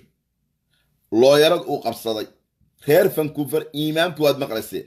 bal telefoon maanta u diro waxaad tiraahdaa ama soo fariisiye 4 caruur iyo hooyadood xagee jaanay cirib dhigeen waa kaltuun cabdilaahi oo taageeray dhagaa iyo indhala u noqotay iyo daahir caliso qofna dulmi saaxiib kasta tihiin dulmi laguma taageero ummadda Soomaaliyeed meel kastay joogaan fariin gaar ah waxaan u dirayaa hooyooyinka Soomaaliyeed ee degan wadanka Sweden aad baa ila soo xiriireen arrimihiin oo dhanna waa ay sheegteen laakiin mid ogaada la tashada dadka luuqadda aadka ugu hadla Swedish ee idin la degan Soomaalida haana wax idinka qaadi kartaa ma jirto wax alla iyo waxa idinka qaadi kartaa ma jirto ilaahay baan idinku dhaarshay Soomaaliyeed maalin dhaweyd Ingiriiska wixii ka dhacay baan idin geynayaa marka ay maqasho gabadh baa isku buuqsan oo stress ku yara dhacay ii geey ayay tiraahdaa ciyaalka ma hayn kartee ila dhageysta arrintan ila dhageysta okay 15 daqiiqo iyo 10 okay jina ama taqaana qof hadis ay sida psychologist aad u hadlaysay waan daawaday anigu kuma socon jirin laakiin intaanan okay ingiriiska weeyaan arrintan qisadan ay ka dhacday waa maalin dhaweyd markii intii ayna soo bixinin waxa ay maqashay gabar baabuur waday oo laysanka ku cusbaa ayaa gabdho kale right siisay qaaday meel aroosa fiiriya Soomaaliye gabadhii ayaa directionkii ka luntay markii ay ka luntay ayaa waxa la xalay gabadhaasna qaado way luntay waxaan ka saalay ninkii baa la guursado way isku buuqsantahay stress bahay aabay ii sheega adreeskeed dhageysta Soomaaliye ka soo duubin horta qofka tahay baa dib ugu noqdo YouTube-kaaga waan galay waxaad ka hadasho dhan waan soo daawaday okay walaalay Soomaali waxa ku mahmaahda afkaagan oo ku xidha oo aan ku furin la iska gooba la yiraahdaa haddii waxa aad sheegaysa ay run ahaayeen hanay isa soo barxo adigu soo fadhiiso soo dhig scan dadkaad keentay runtoodii keen waxaad lacagaha lagu haysto runtooda keen habeen dhaweyto waxaad daawanaya iyadoo lagu wareysanayo one single question kama jawaabine si daqiiqaad saa u meereysatay su'aal ay marka lagaa weydiiyo diibaad aadi you know termal maxaa ka dhacay baa lagu yiri waxaad ku jawaabtay gabadha film baan ka qabtay bahalkii baan geliyay YouTube-ka ha igelin bay idhahday lacagta ma laygu leeyahay yes or no hatta kama bixin walaali anigu kuma oranayo muxuu ahaaye Soomaalina gambarkeedan ku fadhiisinaya adigana gambarkaagan kugu fadhiisinaya adiga gambarkaagan kugu fadhiisinaya walaalo haddii aad dambigan gelin isbarax okay sug okay inaabtida kaltuun baa soo gashay reer buuco ana haya meeshay joogaan iyo cadayntiiba way fiican yihiin waxay sugayaan in la soo celiyo kaltuun cabdilaahi waa soo jawaabtay waa soo gashay ana og bay tiri meeshay joogaan waana la soo celinaya waana fiican yihiin kaltuune ma kula saxsan tahay aabba Soomaaliyeed oo qoyskiisii u kaxeeyay Soomaaliya in habar suraafada oo homeless ah oo dibad wareegaysa intay qoysku waxyaalaha ay kaltuune haana samaynayso ma weydiisay gabadhii aabahayba ay kufsaday oo aabahayba ureeyay tiri ee London kula joogtay eragay ku jawaabtay wuxuu ahaa dadku isaga ay soo wacda isaga ayaa ay soo wacda marka inaad taageerayn dhalaha noqon ilaahayna ka baq ilaahayna u noqo okay ma socon jirin laakiin intaana haddii waxa aad sheegaysa ay run ahaayeen hanay isa soo baraxo adigu soo fadhiiso soo dhig iskeen dadkaad keentay runtoodii keen waxaad lacagaha lagu haystay runtooda keen habeen dhaweyta waxaan daawanaya iyadoo lagu wareysanayo one single question kamaad jawaabine si daqiiqaad saa u meeraysatay su'aal ay marka lagaa weydiiyo diibaad aadi you know German maxaa ka dhacay baa lagu yiri waxaad ku jawaabtay gabadha film baan ka qabtay bahalkii baan geliyay YouTube-ka ha igelin bay idhahday lacagta ma laygu leeyahay ma lagu leeyahay yes or no hatta kama bixin walaali anigu kuma oranayo muxuu ahaaye Soomaalina gambarkeeda ku fadhiisinaya adigana gambarkaagan kugu fadhiisinaya adiga gambarkaagan kugu fadhiisinaya walaalo hadii aad dambigan gelin isbarax isfurfur anu ma hadlaba tiri habeenkii dhaweyto oo ma waxaan hadal ahayn dadka Soomaaliyeed guryahooda ku gashay hadaa ma xafiis baad lahayd oo waa lagugu yimi hadaa ma waraaqaad soo qortay wad hadli jirtay ma hadlaba tiri habeenkii dhaweyd I wish in aan ka hadli lahaa meeshii laakiin may suurta gelin anu ma hadla dhahday hadal baad dadka Soomaaliyeed ku soo jiidatay qaraabay macmacbaad ku soo jiidatay waana lagu aaminsanaa gabadh wadaniyada oo markii hore khalad raid romba haysatay oo hadeerta dadkeedu u timid oo xijaab u soo xidhato calankoodii huwano waxyaalo aan la ogeyn oo dadka hidhan ka aha sheegaysa lagu arkay dadka Soomaaliga ana waa dad masaakiina Soomaali waa barta waa dad masaakiina oo laga dhaadhiciyo hadii wax kasta laga dhaadhicin karo oo very soft ah oo daacad ah wadankooda maadaama in mujrimnimo ka dhici jirin kama rumaysan karaan dadka kalena inay ka dhacdo ilaa hadda waxaan leeyahay weeye albaabadiina balaqan xidha oo dadka hawada aaminina walaalay marka waad hadli jirtay hadaa tiri ma hadlo waad hadli jirto dadka waxaad ugu tagtay waa hadale ma rabno in lagugu xadgudbo adigoo inasan ah hadii aad leedahay inasan baan ahay soo fadhiiso adigu oo waxaad tidhaahdaa Soomaaliyeed dhageyso one by one soo dhig tii lacagta kugu lahayd haday kugu leedahay soo dhig hadaanay kugu lahayn in details baa lagaaga rabaa inaad ugu hadasho ma aha qof kale oo adigoo kale ah oo ku jira YouTube-ka ku jira isaguba ama Facebook soo fadhiista inuu istiraahdo bariyeel arrintaasi ragaadkay kugu fogeysay arrinta habeenkii dhaweyta lagu wareysanayay I think waxaad ka hadasheen oo isugu geysateen in lagu wareysto oo bari laga dhigo laakiin way kugu fogeeyeen ragaadka anigu reer baadiye geel labaan ahaan jirayo ragaad waxa la yiraahdaa geel qodaxda mudda markaad adigu isku taagto qodaxda markaad saa isugu taagto iyo markay saa ku muddo way kala dheeraysaa saa markaad isugu taagto in dheer bay lugtaada gashaa laakiin markay saa ku muddo wax laga yaabaa markii basaa lagaaga soo gooyo xabiibta marka waxa way arrintaasi kulli aniga fikirkayga daawicii hore daawac kuugu sii dartay waayo psychologically saad u hadlaysay iyo behavior-kaagii answerkaad ku jawaabaysay everything was fake bay ahaayeen wax runana may ahayn anigu marka way dhici kartaa psychologically waxaan kugu laba arrimood baan kugu qiimeeyay aad baa lagu aflagaadaynaya oo lagu caynaya oo cirdigaagii loogu xadgudbay oo jiritaankaagii lagu xadgudbay oo wixii aad tiri waan ka baxay iyo adiga iyo qaawan baa la soo dhigaa qofka marka waxaasi ku dhacaana waxa ka lunta kalsoonida waxa ka lunta wax badan baa lagu sameeynaya aan u jeedaa waa waxaan qof bini aadana ku dhicin oo aad u xun arrintaasi inay ku dhaawacday oo kalsoonidii ka luntay iyo in aad waxan lagu sheegayay wax la isu geegeeyay ay ahayd oo aadan birbeer ahayn okay labada arrimood midkoodba arrinkaasi wax ka soconayo ka gadmaya ma aha laakiin walaalay waxa weeyaan anigu runtii waan ku damqanaya raalina kama ihi sida lagu jiidayo in adigoo sawir aad leedo la qaawan la keenana kor biliseed ka bays ma dheera xitaa hadaad khaldan tahay waa lagu khaldan yahay in saasoo kale lagu bahdilo gabar Soomaali baa tahay mahma kaan wax kastoo dhacay waxa weeyaan qofka naftiisoo la gooyo baa ugu weyn wax gaara naftaada xitaa lago haddaad xitaa naf goyso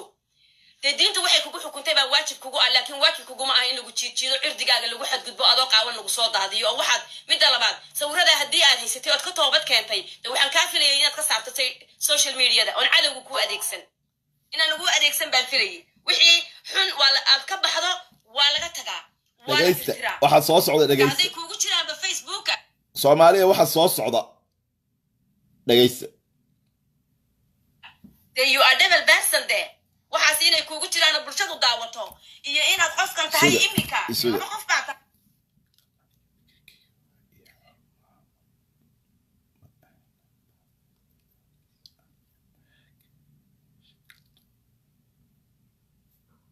ina apiday kaltuun yaan lacay waryaa hoy igu ixtiraama woolkan ana iskale gabadhaas waa ina apiday qof caayi karaa ma jirto qofkii kaltuun caaya waa balogaraynaya waa idiin sheegay igu ixtiraama gabadhaas waa ina apiday ma caayi kartaa eraxuna ma oran kartaa yes fikirkeeda xor bay u tahay laakiin hadday khalad leedahay waa loo sheegaya laakiin yaan la caayo qofkii caayo waa balogaraynaya haddaba waa idiin sheegay xataa saaxiibkay dhow haddaad tahay oo caydid kaltuun balog bata waa idiin sheegay ha caayina please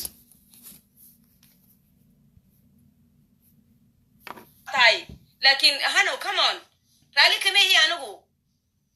ma garanaysaa marka walaalo hadalkayga ha u fahmin inaan ku kirtasaas garaynayo laakiin nasteexa waxay iiga tahay qofku khalad wuu galaa arrimahan aad gashay haddii ay khalad yihiin oo ay kaa dhaceen oo wax aad khalad ahoo bulshadan aad ka gashay ay yihiin ilan ilaahay baa inoo maanta dhaweyta waxaa tiri habaara dadkii aad ugu nuuxnuuxsaday baan ahaa inaan aad ishabaartay anna aan aamiinta kuugu daro ilaahay baanan ka baryayay waayo waa arrin aad murugadeeda ule waxa lagaa sheegayo haddaad ummadda ku samaysayna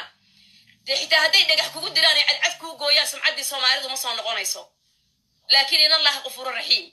haddii aanad samayna waa wax aad u khaldan dhaawaca adiga naftaada loo geysanaya ma fahmaysaa hanay marka isa soo muxuu ahaayey isbariya adigu soo fadhiiso gabadhii shalay la hadlaysay baa tahay dadka gabadhii shalay dadkoo dhan maalintii soo geli jirtay 3 goor baa tahay maanta inaad tiraahdo aniga ma hadlo ma ogtihiin no it's not gonna work waad hadashaa soomaali waxaad ku dhex gashay guryahooda oo iyagoo South Africa jooga aad Sweden u dhex galaysay YouTube iyagoo Soomaaliya jooga waxaad ku dhex gashay hadal weeye iyagoo London jooga adoo Sweden jooga waxaad u dhex gashay hadal weeye come on talk now waa inaa hadashid waa inaa tiraa war dhagaysta Soomaali hal mid way ku xun yihiin halna way ku fiican yihiin waa dad la dagi karo oo dagan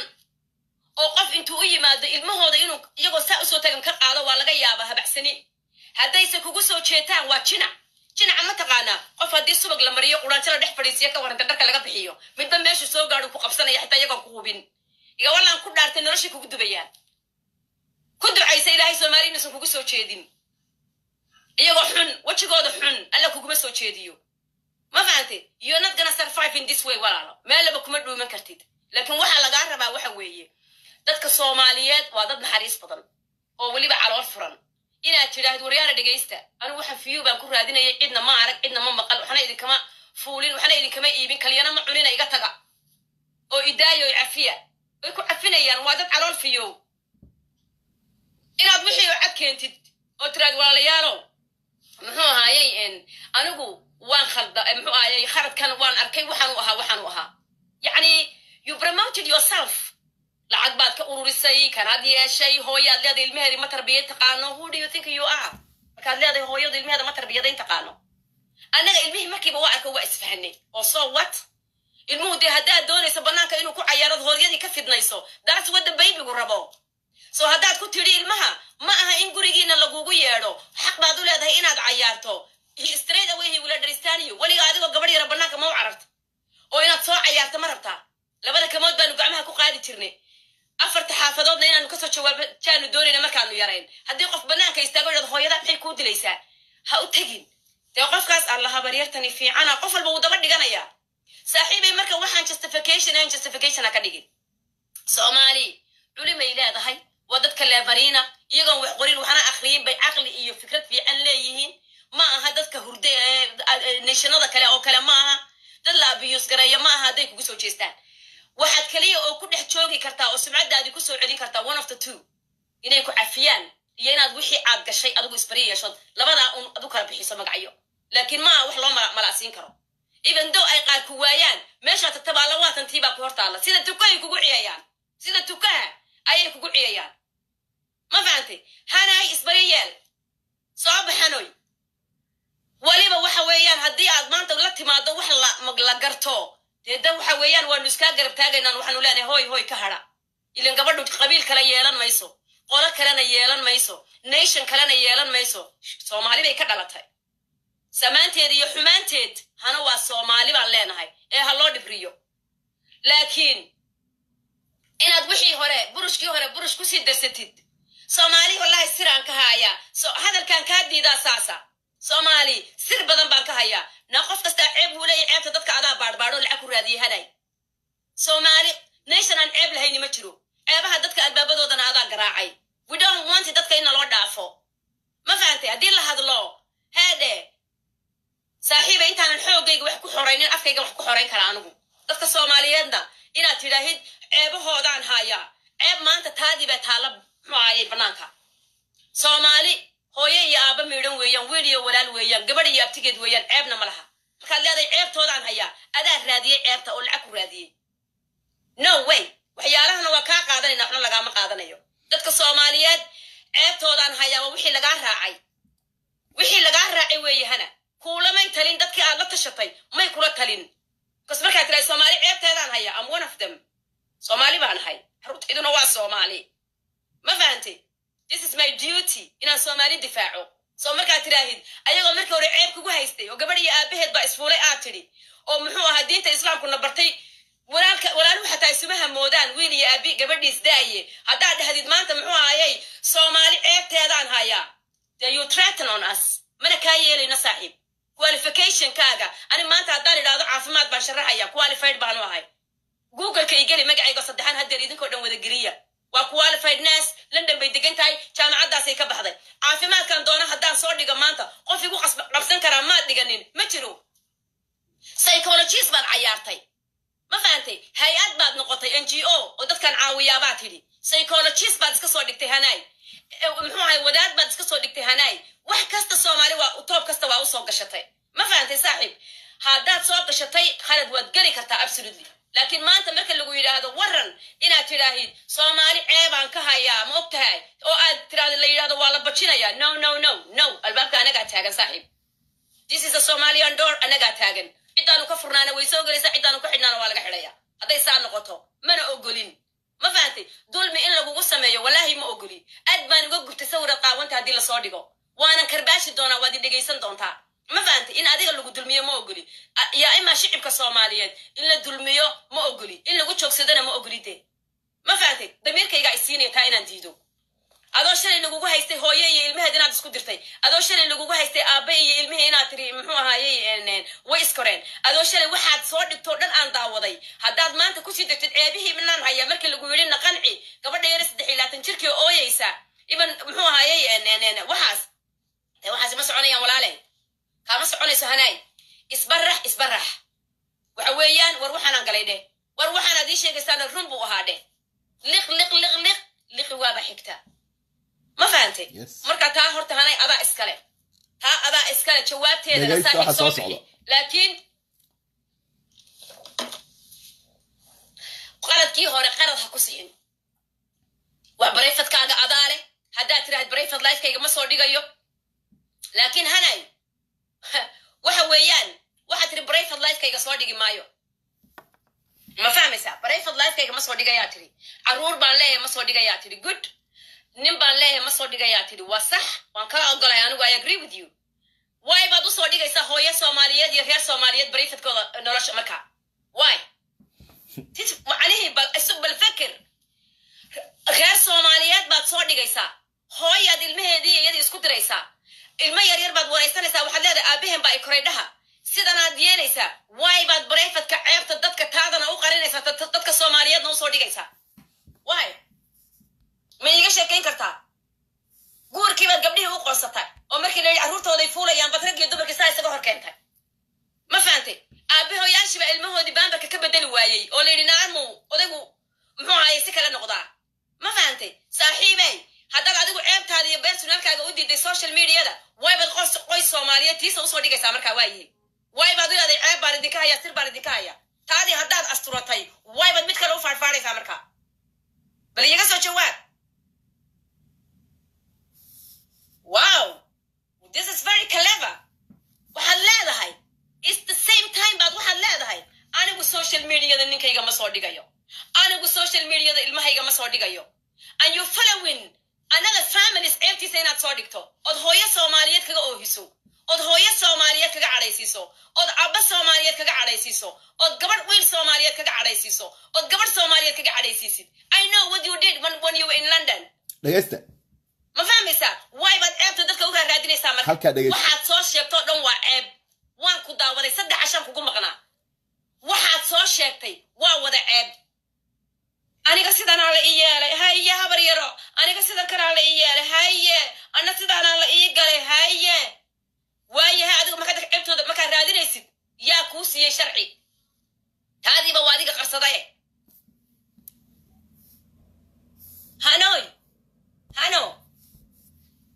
waxaan ku sheegaa laba goor fikir stress yu ka tan badin xabiibti ma fahanti si fiican maskaxda uga shaqaysii haddaadan doonayn had ilaahay subxaanahu wa tacaala wuxuu yidhi haddii aad ceebaha dadka doondoonto aniga ceebahaaga doondoonaya qof bini aadana ceebtiisa haddaad qariso aniga 12 ceebood kuu qarinaya rabbi subxaanahu wa tacaala qur-aankiisa nagu baray you know maanta waxa kuwa aan waxna qorin waxna akhriin kuugu soo digaafayaan oo sawiradaada u wada sitaan oo saa lagugu duulinaya waxa weeye ceeb ilaahay ugu talagalay in la qariyad banaanka keentay adna waa lagugu soo sariday dadkii haddaba imika soo ma fahmin marka walaalay ceebaha dadka haddii la doonayo in la waxa soo socda dhageysta idinka yaabi doone oo aadan taada rabin inaad soo fogtid bay ahayn ma garanaysaa waxa weeye maantana anagu waan ku bari yeelaynaa haddii aad bari tahay dadka inay kaa hadhaana weeye inay ku xumeeyaan gabar Soomaaliyeed baatay jidkaaga wuxuu noo tarayaa ma jirto laakiin waa inaad aqli ku dartaa waxa aad leedahay barayfadkaaga hayso waxaaga hayso laakiin sanduuqyadii aad adigu soo gaday ee aad ceebta dadka ka buuxisay ee aad YouTube-ka ku kurtay ee aad muxuu ahaaye adigu geesiyada ku ahayd maanta laga rabaa luqluq maro waxa markuu maxay odhan jireen laasim laamigaas imaana layskama cafinayeeday taasaan kaa odhanaya horta walaalay adiga hadalkaagii baanan kaaga wada jawaabin adigu aad tiri ma fahmaysaa maalintii dhaweyta London baa timid tukaan ku yaala straight hand baa tagtay gabdha Soomaaliyeed baa sheekaystay adigu waad la joogtay shaqana kuma aan lahayn guri aad ku soo degto reer Soomaaliyeed weeye wax allaale wax dhiba oo arinta adigu shaqo kuma lahayn barta ka dhacday laakiin khaladkaad ku lahayd laga qabtay gabdhaha Soomaaliyeed isku ka tageen baan ku sheegaya hanay wax saxana ma aha ma fahanti gabdhihii arooska tegey oo arooska habeenkii isu raaceen gabadh baa qaaday gabdhaha markii arooskii dhammaaday gabadh baa gabdhihii qaado lift siiso tiri meel baan idin geynaya gabadhuna nayu driver bay ahayd ma fahmaysaa nayu driver bay ahayd gabdhihii ay qaaday gabadhii wadadii bay kala luntay wadadii markay kala luntay xaafadii lagu tagi lahaa 20 minutes waxa lagu tagay 1 hour waxa lagu dhahay hanoy aroortii bay gabdhihii sheekaysteen alla xala waa lunno heblaana la luntay alla heblaha marna waa driver cusub haddana way yar hinaasanta ho odaygii baa la guursaday xogaa miskiintu way wareersan tahay maxaad ku jawaabtay adreyska naagta isiye telefoonkeeda ilmaha ma hayn karta mar haddii ninku la guursaday oo yaa ku yidhi adiga xukuumadda noocaas samee hanay I know London bay ka dhacda ma fahantay in yar baan ku sigtay albaabka kub inaan kuu soo siiyo on ku dhaado adigu dawladeeba kugu shaqaalaysa inaad tan samayso laakiin good point gabdhihii Soomaaliyeed ee meesha joogay geesiyiin bay ahaayeen geesiyiin saasaa la idinka rabaa gabdhaha Soomaaliyeed naayaa baa la yidhi saaxiibay sheekada yada ka dhex faa'iidaysanin gabadhan iyo gurigan iyo reerkan miyaa taqaanaan ku hadlayno maya anaga miyaadna taqaanaa maya reerkan miyaa taqaanaa maya maxaa kaa gale wixii isguursaday naafkaaga xidh baa la yidhi halkaasay kaa saareen waan ku ogahay walaali macaanay marka waad fogaatay you gone too far ma fahantay maanta marka inaad jawaabtid baa lagaa rabaa okay Soomaaliyeed dhageeyna ku maqlaseen soo maaha maqlaseen waxa idinka qarsoonaana ma jirto barnaamijku waa soo gabagabeynaya waxaan kusoo gabagabeynayaa maamulka Puntland waad maqlayseen maanta waxay ku sugan tahay Puntland bay ku sugan tahay magaalada Gaalkacyo dhinaca Puntland ilmo Soomaaliyeed oo islaantaasi kala dhoofiso garoon Puntland hadda aragtaan dowladda Puntland waa inay qabtaan haana waa in telefoonkeeda iyo computerkeeda la baara damage ay geysatay intuu tiro leeyahay waad u jeedeen waa maqlayseen Soomaaliya wax idinka qarsoon ma jirto wax idinka qarsoon ma jirto qisaday u timi Soomaaliyana waa ilmahaas yar ee gabadhu Suudaan ku dhashay ee loogu keenay magaalada Dhuusamareeb markii reer Dhuusamareeb ay ku kaceen ay cayriyeen waxa ay gashay dhinaca Puntland Somaliland waa laga soo masaafuriyay oo ma gali karto maamulka Puntland waa in il gaar gabadha ku fiiriyaa kiiska ka socda magaalada Muqdisho aabaha Soomaaliyeed ee afartiisi caruur hadda kaltuun waxay soo qorisay Burca la geeyay ilaahay baan idinku dhaasheen nin baa caruurtiisi iyo xaaskiisi inta la qaatay meel jaani cirib ay dhigeen la leeyahay waad maqlayseen imaamka masaajidka magaalada Vancouver marka dowladda Soomaaliya waxaan ugu baaqayaa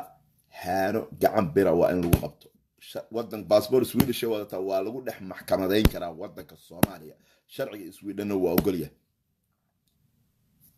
ugu dambeyn aydu mada salaamaya dhamaantiin alo وعليكم السلام حقاك سو magaca walaal xawasanta حقاك soo hadlaysaa dalka Canada Alberta waa ku jeedaa haye wallahi Abdi Xakiin oo horta qisadu qasayar maaha hadda gabadhii caaliye ee hadlaysay waa gabadh maaragtay saalixad oo Soomaaliyeed dab ama garad haye waa gabadh aan gabdhaha beenta ku kaftaba ahayn oo runta gabdhaha sheega weeyaan hormoodka Soomaalida wacyi galiye ee xagga fayska waliba ugu horeeyay weeyaan haye aad baan halkan uga salaamaya caaliye oo gabadh aad iyo aad ma sha Allah tabarakallah gabdha aan jeclahay bay ku jirtaa ee muriyaha ku jira Abdi Xakiin oo horta dib meesha uu ka dhacay been badanna media waa laga sii daayay oo hana xageeda ka soo baxday sheekooyin aan hore u soconayno badan laakiin ilaahay dartii hadii la isaga hara ka war okay walaal aad iyo aad baad u mahadsantahay ma sha Allah ilaahay dartiis in looga haro waa fiican tahay wax walba oo ilaahay baa ina abuuray laakiin walaalay ilaahay baan kugu dhaashay damajyada ay geysatay hadda qisadii hore aad maqlaysay afar caruura oo aabahood ka raray magaalada meel jaani cirib dhige lama hayo number 1 number 2 walaalay gacaliso social media haano tan iyo maalintii lagu dhigay ee arinteeda banaanka la soo dhigay soo cararay aaba gabadhiisii kufsaday gabadh baa walaalkeed uureeyay way joojisay marka walaalay ma waxay kula fiican tahay in qofkii uu bulshada ku sii dhex wado maya horta aniga kula hadlayaba gabadh family-gayga sheeganayso lafta aniga aan ahay raabta ayay soo dhigtay gabadheeda haysay adeerkay bay uureeyo reerabtigana waa idagala qolada reeabayna waa idagala qoladaas waa family-ga anaga qoyskaana waa gabadha aan isku qabsanay arrintaan isku qabsanay nimcadagan igala soo hadashay bay ahayd okay gabadha nimcadegan kaala hadashay macal reerka family-gaas anagu nahay mana garanayna meel ay ku jirto waxaas wax jira maaha marka walaal adigoo og damage-ka geystay aniga iyadu best friend baanu ahayn asxaab baanu ahayn sawiradeeda soo dhigi jirtay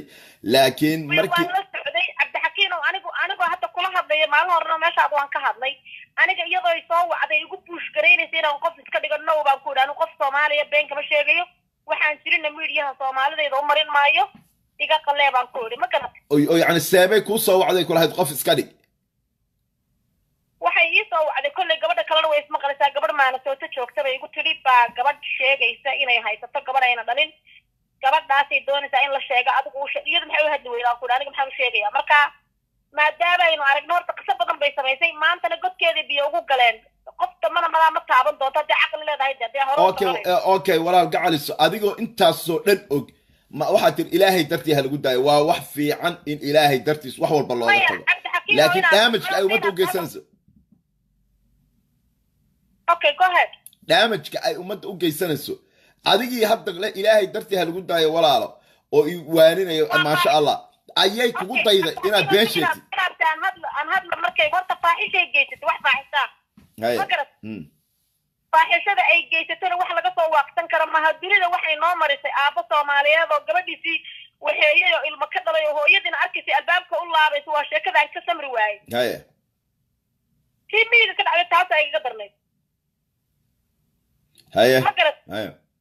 alashaan anigu uma hadlayo qoyskayga wax kasoo sheegto qura soomaali oo dhan bay dhex gashay gabadhani هاي qoysay dhaaftay reeray dhaaftay male meesha waxa ka socdana waan aragnaa cuquba meesha ka socda dee cuqubadana meel ma hadhayso anigoo yar baan beri gabay tiriyo gabaygaas wuxuu ku salaysnaa ilaahi dunidan uu mee ku beeray dadkiisa quraan u daliiliya xabiibkiisa maxamed hawdire calayhi salaatu wasalaam xaqiiqada isagaa yaqaana marka gabadhani damage bay dadka u geysatay wax ceeba bay soomaalida faaxishay soo dhex dhigtay wax laga yaabay keentay anigu waa fajacay ano dhowr waxa weydiiyey kiiskii nooca hame laakiinsi gabadha yareed me laakiinsi qof marnaba waxay ugu leedahay meel kalu yaalla saan u yaalo عشان قف إسكار دافيني وتقرنيسا لكن ما دابا ما أنت ماشي أيد إلهي بنان كصادق جاي أو أدون كتأوجو وين أي تأوجو شن حرورة ما كين لا هاي هو يديني أبي ينضوبة تاسع بقسم بوح والبا ولا لا أدو أم حسن يعني دكتي داون جري هذا هاي سبب كوجود طيب بعد ما قفوا عقل الآتاي inay ku tiraahdo kaale been samee oo iska dhig qof kale yani damiirkiisa u sii aqoon teleg bay ku lahayd markay kugula dhiiranayso inaad waxa samaysid anigu hadda inay maqashaan rabaa qof gaarigayga ku jiray ayaa duubay markayna dayn weyday anoo gaariga kusoo adeeganaya codan ka duubnay baan haynaa waxay igu buushgaraynaysay qof bila aadana oo wax beena oo ku tiri ku teena inaan iska dhigo now baan ku yidhi aniga lama buushgarayn karo waxaan ahay qof diblomaasiya wax aanan hayna ma sheegayo wax beenana ma sheegayo Soomaalidana illa las afar illa las companies my people I don't want to tell you something wrong ba kuriga qalle marka waxay igu jawaabtay waan hayaa iyadoo duuban hadaadan arinta dib kula ma hadda waliga hayla hadda ma ku ilaahay dartii ma nagula wadaagi kartaa codkaas bacda ma waxaan waa fidno walaalo fidnadana waa in ummadda laga qabto waajib baana ku saaran gabadha caaliya codkeeda hadda soo dhigtay baan u dirayaa codkan okay caaliya u dir عالي أنا دريا إن شاء الله بإذن الله لكن هذا وحنا نسيري وحي ويبا فشلنتي الله درتي ما لوجا هرو ده ولا الله درتي هدي لوجا هرو سو دبعتني كوسي ود ما يصدقك الصوماليين مساكين تاها I know أنا مقالة لأن شو قبل يرادي نسيبا هي شتاي قلت لي قبل دعوت تبغى قد يقص قرية يقص دوب كمان تودوب يأكل قص وقلب أنا قبل يلا يقص دوب ما تعلو قف كتب كل شيء نروجين كتب عقب الله كله كل هذا وقص صدع والله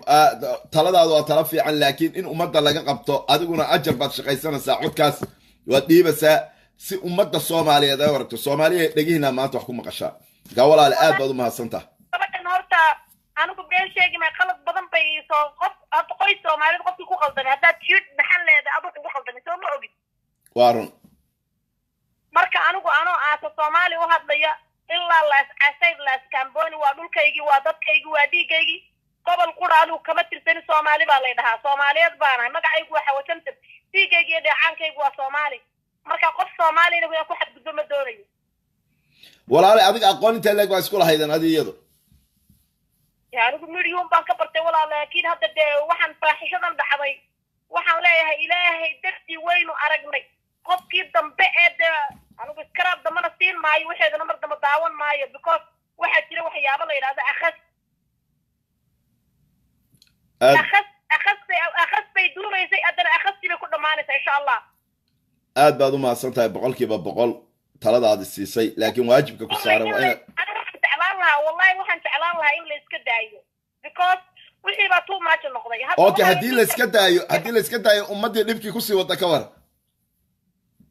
haddii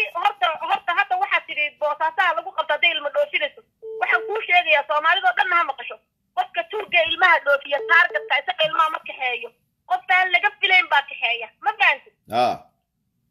qofka turga ee taargetka ee filimaanta waaweyn sameeya ilmaha ma kaxeeyo waddankeena ilmaha laga xadaa ilmaha laga soo dhoofsadaa we have to stand in dadka inaan gobol walba laga raadiyo meel walba laga raadiyo sidoo kale anigu east african deganaa muddo 16 years waxaa ka dhacday borderka kambaliya kenya nin soomaaliya oo la dhanka yimid ayaa wuxuu ku qabtay nin madow ilmo yar oo aaba leh ma garad ninkii soomaaliga ilmihii ninkii uu la qabsaday jeel baa la isku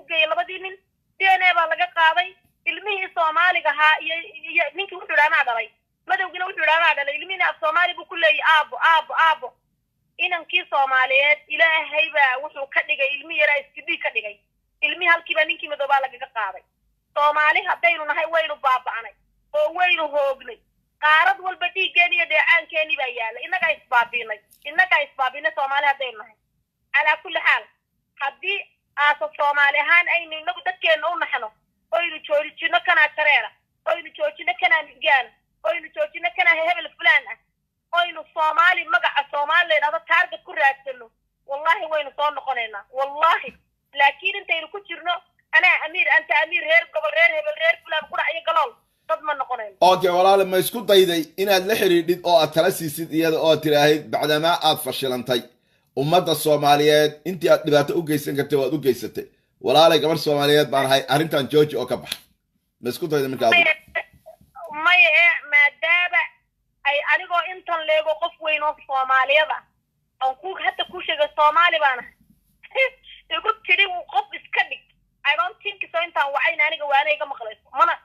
iska dhigi doono qofna aniga ima buush garayn karo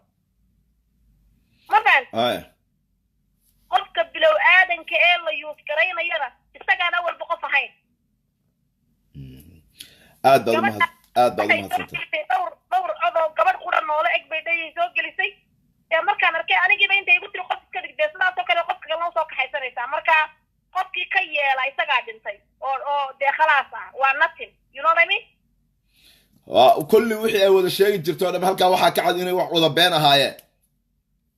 ala kulli xaal Cabdi Xakiin oo waxyaabo waxa jirta maalina qofna qofka fakan daynin maalinta yoom qiyaamaha ee kontonka sano ee haddana